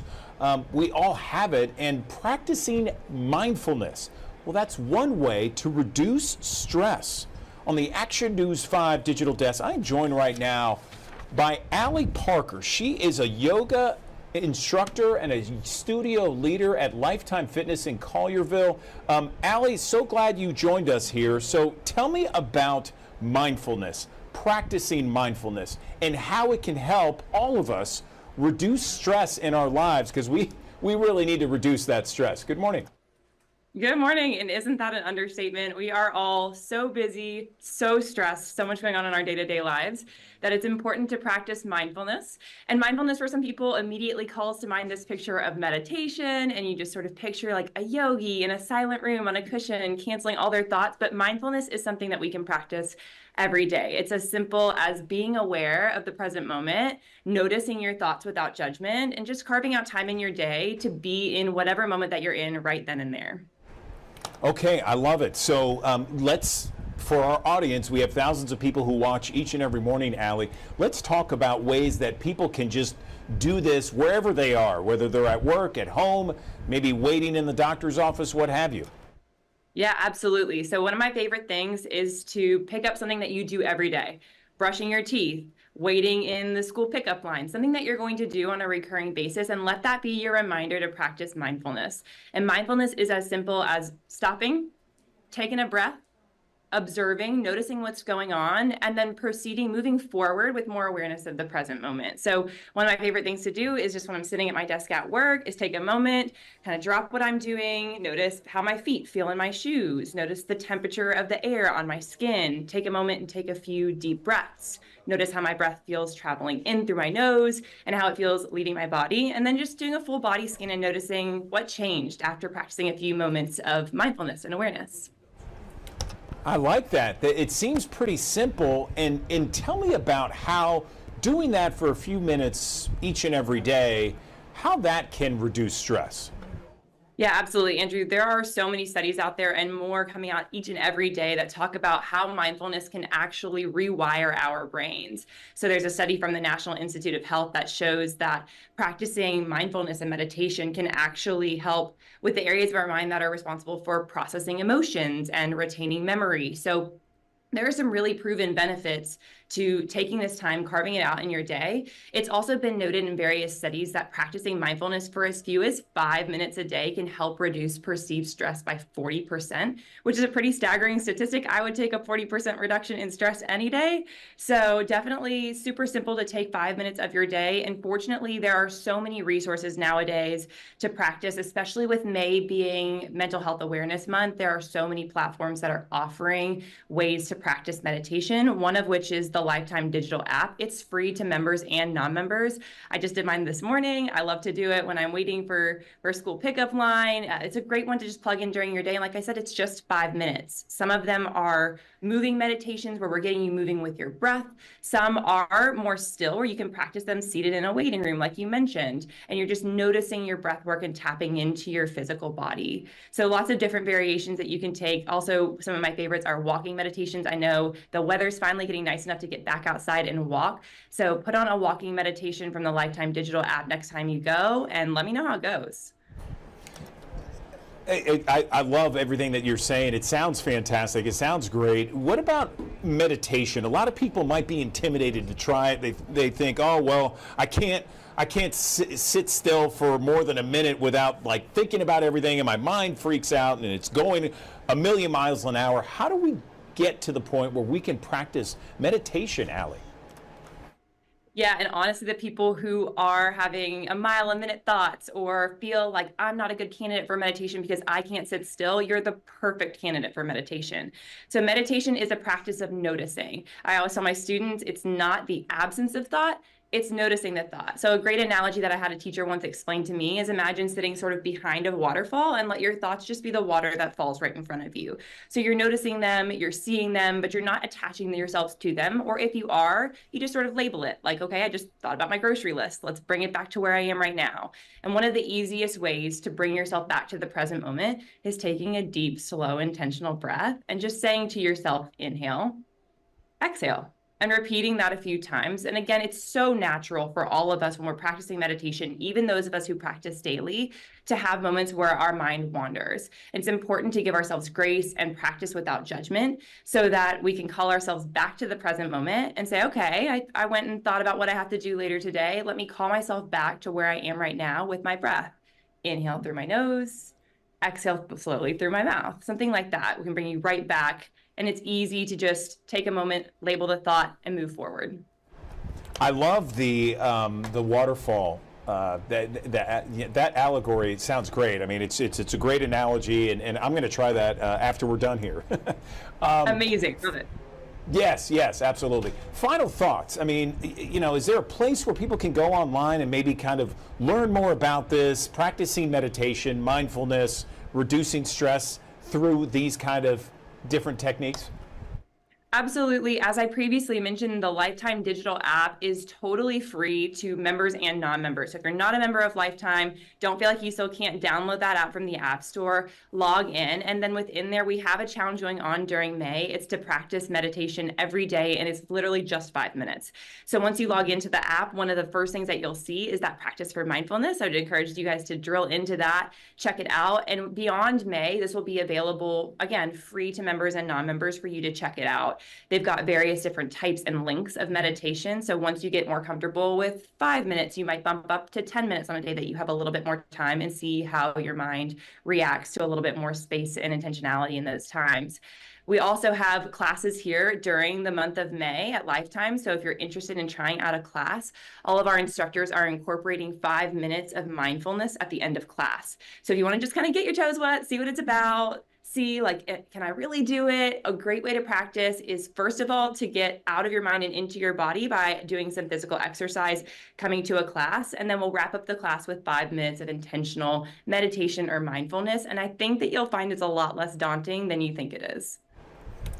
Allie Parker, Lifetime Fitness yoga studio leader in Collierville. Thank you so much. This was excellent. Lots of information, chock full there. We appreciate your time on the Digital Desk. Thank you.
Welcome back to the Action News 5 Digital Desk. Families are making plans already for, summer travel season. I mean, there are times where we just need to get out of town, okay? We don't care how much it costs, but we should care how much it costs. And we want to maximize our dollars for a great road trip. And that seems to be what a lot of families are doing. They're choosing cars over planes because, hey, look, it's more affordable. And if you plan ahead and you take the right small steps, it can make a huge, huge difference. So on the Action News 5 Digital Desk, I want to bring in my next guest here, Joe Saul of CHI. He is joining us. He is someone who is a personal finance expert to talk about ways that we can maximize our travel dollars for our road trip this summer. Joe, good morning to you. So first off, let's talk a little bit about those summer road trips, why people are taking them, and how to best maximize our dollar. Good morning.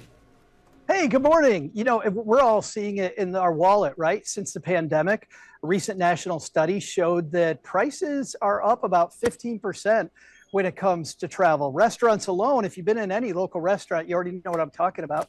Restaurants up 30%. So this year, it looks like, by the way, that airline prices are flat. But if you remember before the pandemic, a lot of the time we didn't have to pay extra to pick the seat we're sitting in. We didn't have to pay extra for baggage fees.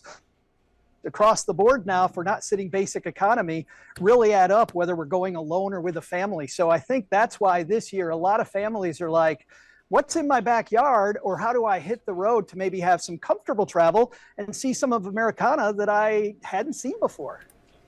Yeah, I love it. You know, those road trips can be a lot of fun with the whole family piled in. So let's talk about ways to make sure we don't overspend. And I know a lot of that has to deal with kind of planning ahead, right, Joe? Oh, sure. And you know what? I'll give you some hacks on both sides. First of all, on planning. I don't like over planning, number one. I'm a planner by nature as a finance guy, right? In my podcast, Stacking Benjamins, we talk about planning. But when you overplan, you suck all the fun out of vacation. We're not the Griswolds. We don't want to do that. So I got this 2-thing rule. We're going to plan a couple things, and I'll give you a couple websites.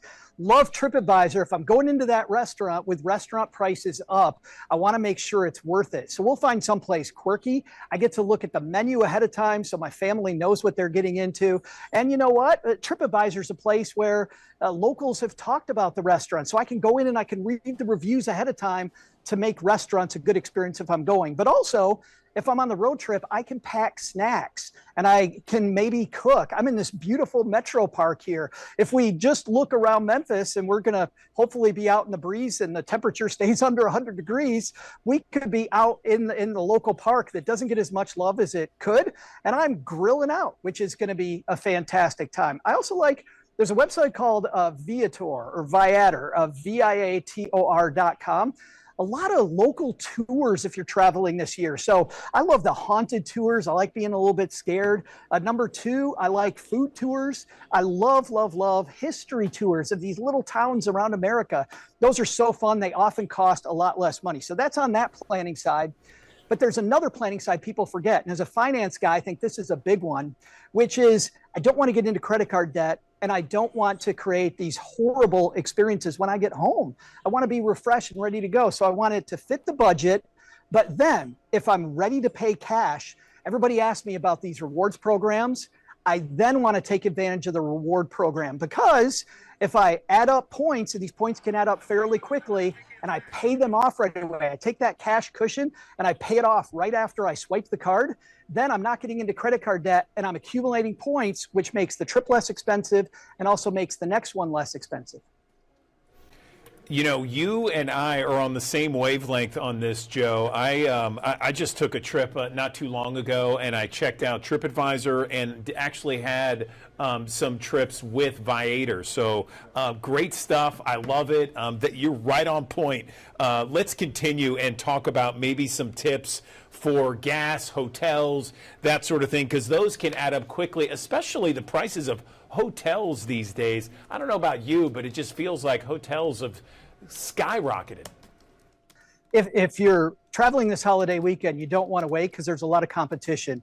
But let's give people some advice for other times. If you're traveling off season, sometimes waiting till the last minute on the hotel when hotels aren't full, they're just trying to get that occupancy rate up. So 4th of July weekend, hear me clearly, if you're staying at a hotel, you want to book now. But off-season travel, maybe waiting is going to save you some dollars. You know what I like too, if we're traveling with the family and with the restaurant price up, this is where Airbnb or Vrbo comes in.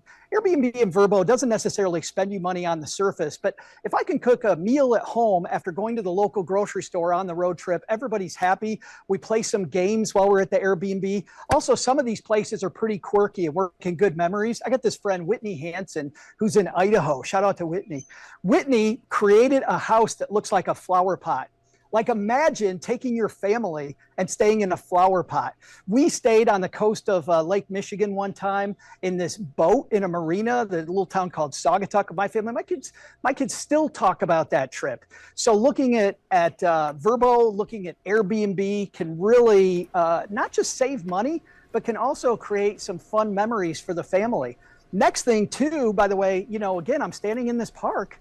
Look at parks. Look at, national parks get so much recognition. State and local parks, not nearly as much. This park that I'm in right now, there's a petting farm where my kids petted animals. It costs nothing more.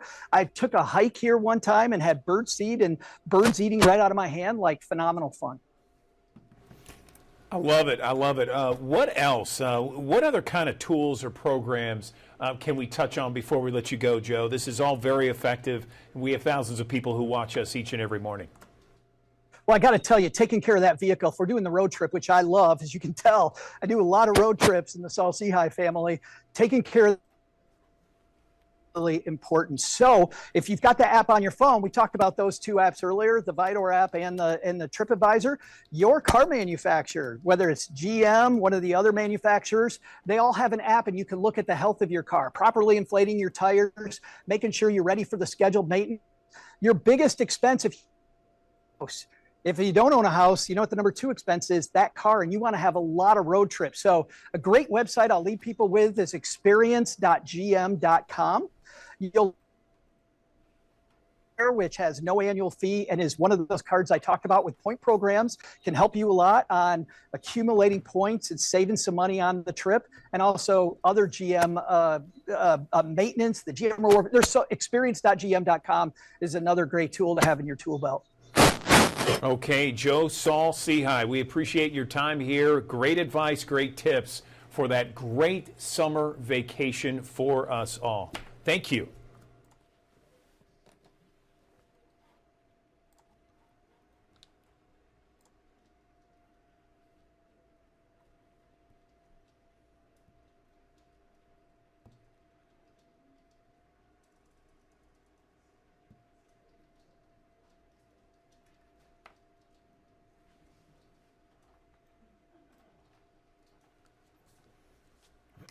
Matthew, what up, bro?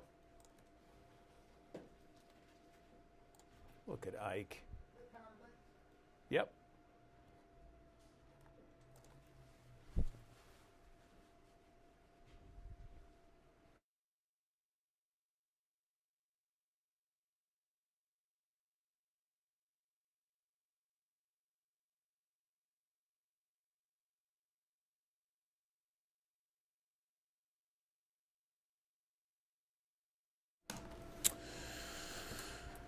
All right, good morning. Welcome back to the Action News 5 Digital Desk. We've talked a lot about this next story. It is about the Shelby County Commission and how they could rearrange certain things to make the Memphis Shelby County School Board have the same election for all school board members at the same time. I'm joined on the Action News 5 Digital Desk by Melissa Brown. She works at chalkbeat.org and covering this story as well. So, you know, I know they're supposed to begin talking about this. They've already talked about it once, and I know they're going to be talking about it again today.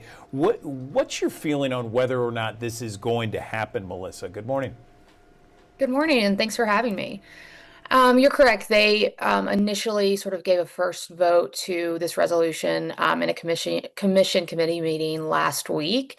I believe the final vote will occur this afternoon at a full commission meeting. It does seem like there's a lot of appetite for this. There was one commission member who, expressed concern about it, but broadly, it received, the majority of the votes in that meeting. And so I expect there will be perhaps debate, maybe some public comment, but it kind of does appear that the commission seems poised to approve this resolution. There seems to be so much conflict these days when it comes to Memphis Shelby County School Board. I mean, I don't know if they're the reason or not, but certainly they're involved in a lot. And I mean, it starts with Dr. Marie Fagans and her tenure, which was cut short, and then she is now suing the school board. And then there's some other people who are in elected office, like Shelby County commissioners, who say, hey, wait a second, we don't have the kind of confidence that we should with school board members. Where does this all end, Melissa? Right. I think when we're talking about this issue, this was a state law passed earlier this year, and it was sponsored by two Memphis lawmakers, Representative Tory Harris and Senator Brent Taylor. And both of the sponsors, said at the state level that this was an effort to save money. It cost the state and locals money to put on elections, and also to kind of right size Shelby County to get it closer to what other districts or what other municipalities do in terms of school board elections and local elections, and kind of timing those at the same time. But obviously, some in the community, some on the school board feel that this is retaliation for the ousting of the former superintendent. Our Chalkbeat Memphis reporter Bree Hatch has talked to a few of the school board members whose terms would be cut short and who would have to run for re-election if this resolution passes. And they said that they felt it was disrespectful to voters, who had cast a vote for a 4-year school board term in 2024, who will now have to go back to the polls. Obviously, a lot of money will be involved in terms of elections and members running for re-election, and perhaps new people trying to get on the board. So I think when we think about sort of the tumultuous last few months, if these elections are reset, it's still going to be tumultuous the next few months as we have new elections. I hope that if there are school board members that all are voted on in one election cycle, I just really hope that people come out more, because based upon what I've seen, and I'm sure you've seen it too, Melissa, is that the number of people who have voted in various elections with school board members are so low. I mean, in some cases, it was like under 20% of the voting population voting for one particular board member. I mean, much lower than that, too. So perhaps one of the benefits of doing that and putting it all on the same ballot is having more people turn out, right? Definitely. And I think that's something, Representative Harris mentioned as a plus for this move last week. Across Tennessee, it's not just Shelby County. Tennessee has a voter turnout problem. And you're correct, when you have these sort of like one seat elections, it's sort of hard to generate that turnout. And so I do think that there's an expectation that if all of these elections are aligned, you have these sort of bigger ticket items, bigger ticket elections sort of bringing in more people. That there might be, more input into the school board elections. Well, Melissa Brown, I always appreciate our conversations, always very interesting, and it's such an important topic. I mean, it's education of our children, and so that's so paramount to so many people, and of course the thousands of people who join us each and every morning on the Action News 5 digital desk. Once again, thank you for the conversation. We appreciate it, and until next time, have a great week. Thanks for having me. You got it. All right. Another live look from our High Five camera as we go to break here on this Monday afternoon, 89 degrees. Actually, it's Monday morning, but it feels like an afternoon. 89 degrees already, the air temperature at 10:37. Let's talk about your forecast in 1 minute.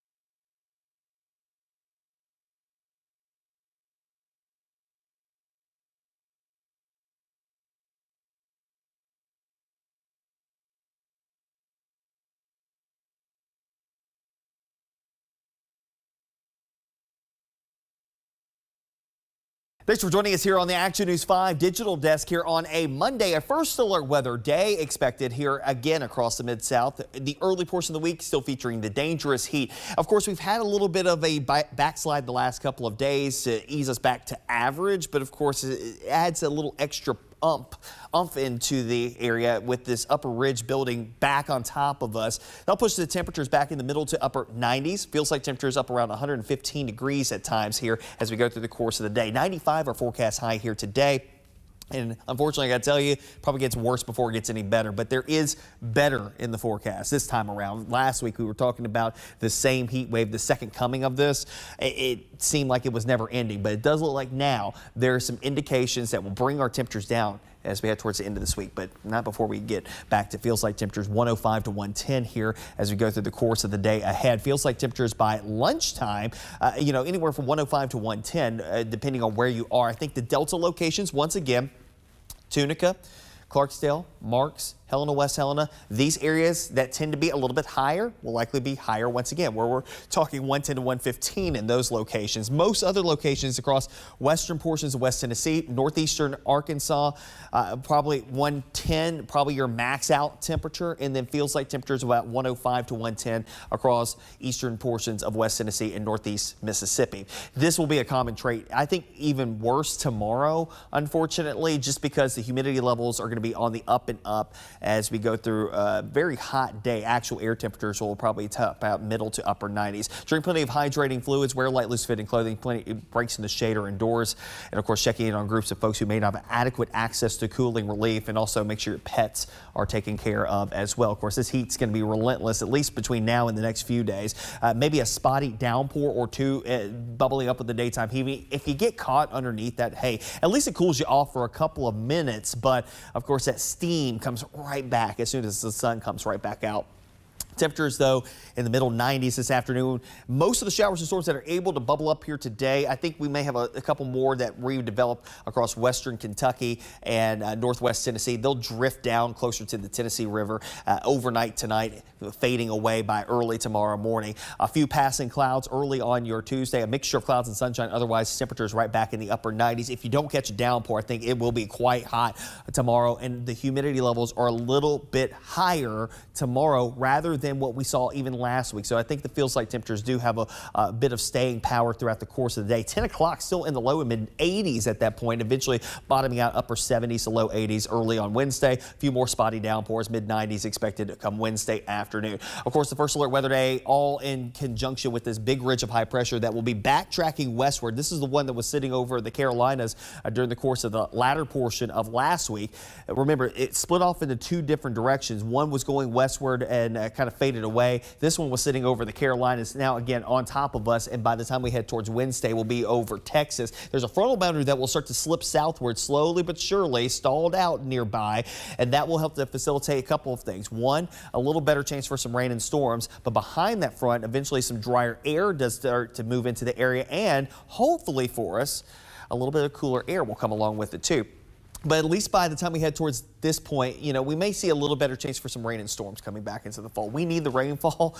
We're running about 2 inches below average for the month of July. We will likely end up below average for the month, it seems like. And then moving into the early portions of August, don't look to be super overwhelming on rain opportunities, as we'll look to see drier weather, or drier air at least, trying to sneak in here by the time we head towards the upcoming weekend. And that leads up to the outlook of the temperatures, the generalized outlook as we head into the first weekend of August, heading to the first couple of days of August, typically below average for that time frame, 6 to 10 day outlook. When you look at the 10-day forecast, you're gonna be like, damn, a lot of that time is gonna be below average. Of the 92 average, above average temperatures look to be kind of shunted down towards the south of us. But don't get so used to it, because it does look like that heat does start to build towards the back end of next week. So the 8 to 14 day outlook, so we're looking now days 9, 10, you're gonna start to see the temperatures coming back up slowly but surely. And I think by the time we head towards the following weekend, the second weekend of August, we're probably gonna be talking some pretty toasty temperatures once again here across the region as we get into that summer doldrums pattern. And really, we have not seen very much variability in the forecast in the last, 2.5 weeks. It's been pretty steady state. The one positive thing that I can tell you is that once we get past this stretch of heat here, again, this wave, there is a dip. And I think we've got at least 5 days here where we'll ease back closer to average, and actually below average for this time of the year. As we head towards this weekend, we're talking a mixture of clouds and sunshine, a couple of isolated downpours. Temperatures in the 80s, lows upper 60s to low 70s, not bad, okay? 90 degrees on Monday. Now, a couple of things are going to be going on here this week. Of course, Quitman County Schools getting back into session here today. Wednesday, we've got Alcorn County Schools getting back. Thursday, a plethora of schools getting back into session. DeSoto County, Marshall County, Lafayette County, just to name a few, coming up on Thursday. Next Monday, MSCS gets back into session. So we've got a lot of schools getting back into session here the next couple of weeks. I think it's like a month-long process, it seems like. But eventually we will start to see some better conditions to come back into our fold as we head into the next couple of days. The heat does start to ease, though, by the weekend. Next week, though, the heat does crank back up by the mid-portion of the week. Good morning. Welcome back to the Action News 5 Digital Desk. So we're getting ready for school. We're getting ready for the routine. Perhaps there's some school systems that are already into that routine. And they've been in that routine for several days now. Going from summer session, where you're off for a couple of months, several weeks, to school every day, that can be a big transition, especially for some of those youngsters out there. So what are the best methods, maybe great suggestions, ideas for parents and students to get back into that school routine? Well, joining me now on the Action News 5 Digital Desk, I am joined by Dr. Lindsay Pate. She is a licensed child psychologist, therapist, joining us on the Action News 5 Digital Desk just to kind of give us some great ideas and ways to ease into that school year. So, Lindsay, where do we begin on this? Because I know that there's going to be a little bit of a, maybe more of an anxious or stressful time for some of those parents out there. Good morning. Yeah, good morning. So, mixed feelings are typical and common for both kids and parents when we're starting a new preschool or early childhood experience. And really, the first step is talking in advance to the children about what's going to be taking place. For some kids, it may be the first time that they have been away from their parent or caregiver for any amount of time. And so really setting the expectations early and talking frequently about what to expect can help kids to better prepare. Yeah, that's a great idea. Just kind of laying it out to them in their own terms, letting them know, okay, hey, look, we're going to drop you off here. You're going to have great friends. Mrs. whatever her name is going to be great for you. That's a great thing to just kind of lay out. What happens in those situations, though? And having two kids that are now in college, what happens in those situations when you drop off your kid and maybe there's some crying involved? There's a lot of tears. That stuff is really hard on the parents too. Sure. Yeah. Well, I always say, to any parent that I work with or caregiver, you are the expert on your child. But in these circumstances, these early childhood care workers and teachers, they really are the professionals in that environment. And so following their lead and giving the care over to them can really communicate to the child they're responsible, they'll keep you safe, they know and they will take care of you. And mommy, daddy, grandma, grandpa, whomever it is, always comes back. So having that message to the child to say, this is where you're going to be going today. Here's what I'm going to be doing. Maybe not talking about the fun things that you'll do, but it's kind of boring. I have to go to work. I have to run errands. You get to play. You get to see friends. You get to eat snacks. And then here's the time that I'm going to be back. So kids really understand the routine. They have clear communication and they have the trust communicated by the caregiver that this person will provide for you. That's a great idea. That's good discussions there. Is it helpful to perhaps give that child, very young child, maybe a stuffed animal or something from home that can make them feel a little bit more secure? Absolutely. I think most young children have some kind of attachment object or something that's really important to them. Currently for my child, there's one dog that has gone every day to school with them this year. And everybody knows Doug the dog. He's part of the routine. He takes a nap every day with the child. And that really can help to say, I have this item that I can hold on to. Kids also really connect to caregivers who say, I'm going to give a kiss here on your hand or here on your cheek, and you can hold on to it until I come back, and then you can give it back to me at the end of the day. And so helping them to stay tied into and recognize that there is something that connects me between the two environments and also helps me to have faith that my loved one is going to return back for me. Great stuff there. So, Lindsay, what about the parents out there? Because we know there's a lot of moms that are going to be really stressed out too, making sure that their kids are okay. What am I going to be doing? How am I going to be able to do this effectively? Smooth transition, that sort of thing. What kind of recommendations do you have for them? Yeah, I think it's just as important for preparing your child, but preparing yourself as well. And so, setting up for success doesn't mean just the night before getting into that school bedtime routine, but perhaps even a couple of weeks in advance, making sure we get quality sleep, making sure that we do some test runs on packing the backpack and driving to school. It doesn't always have to be a stuffed animal that the kid could take, but we could create a little photo book of here's the picture of so and so's school. Here's a picture of mommy driving up to get you after school. And so they could have that with them and look at it throughout the day. The public library has a lot of great resources and books about transitions and making new friends. And that truly is one of the strongest benefits that we know for early childhood is that being around kids and peers is how young children learn. It's through the art of play. And so being able to engage and interact with other young kids is a gift that caregivers can give to their young children as far as development and growth.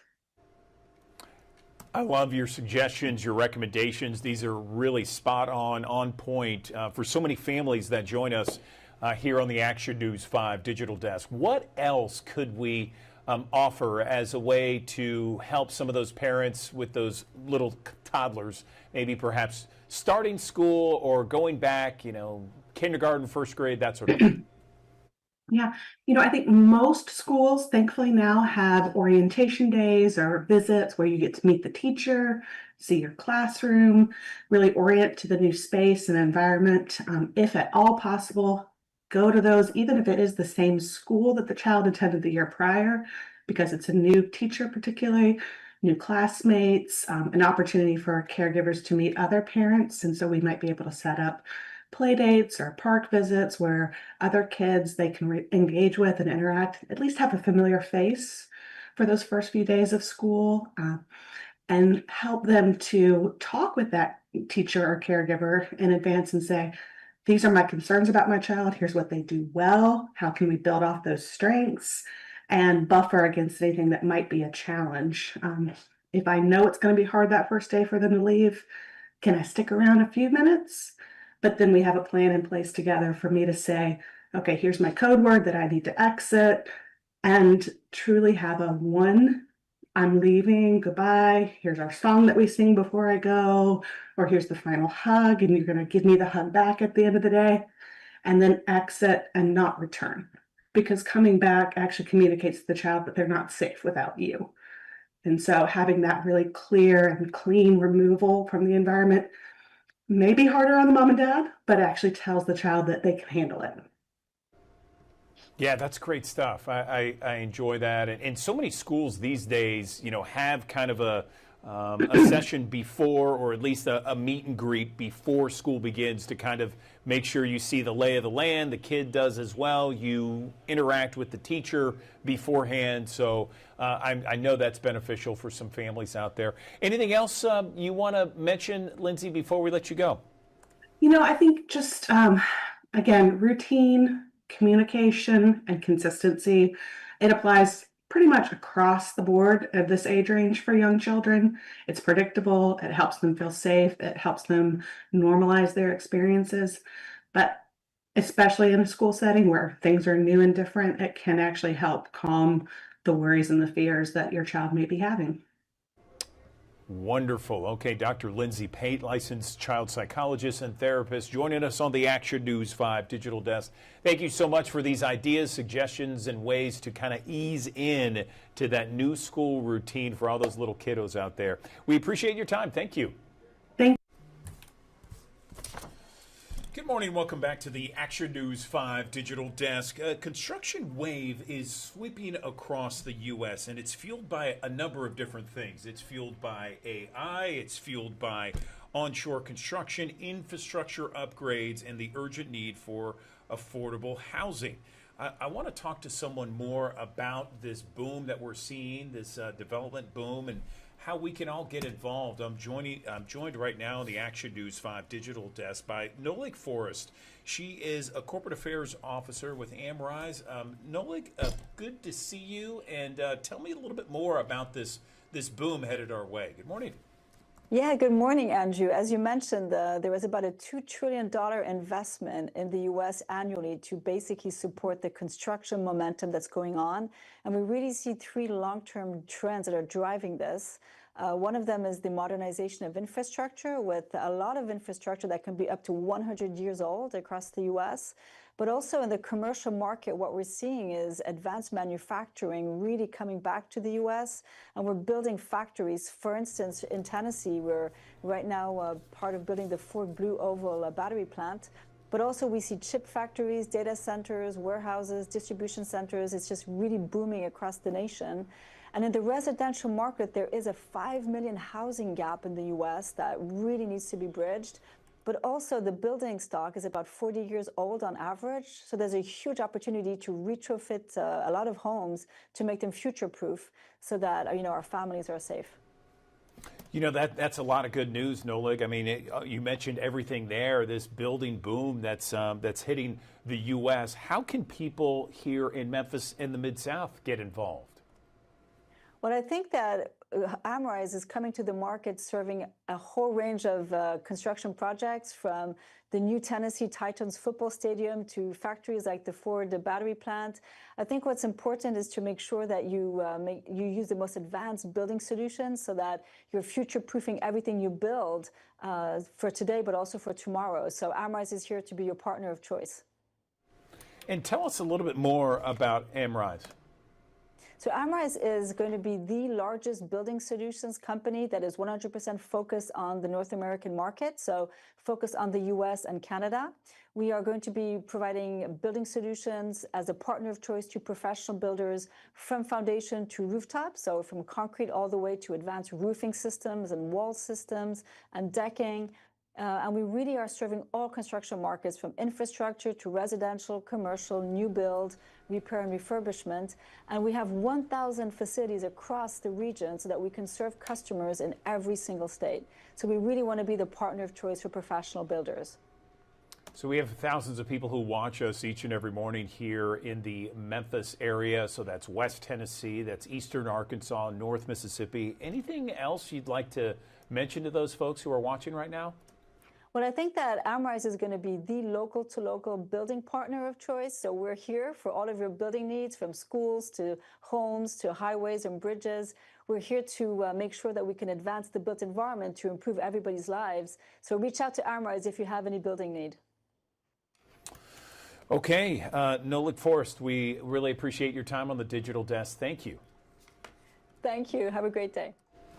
All right, that does it for us here in the Action News 5 digital desk. Midday coming up at the top of the hour, and then join me again tomorrow morning at 7 o'clock for another edition of the Action News 5 digital desk.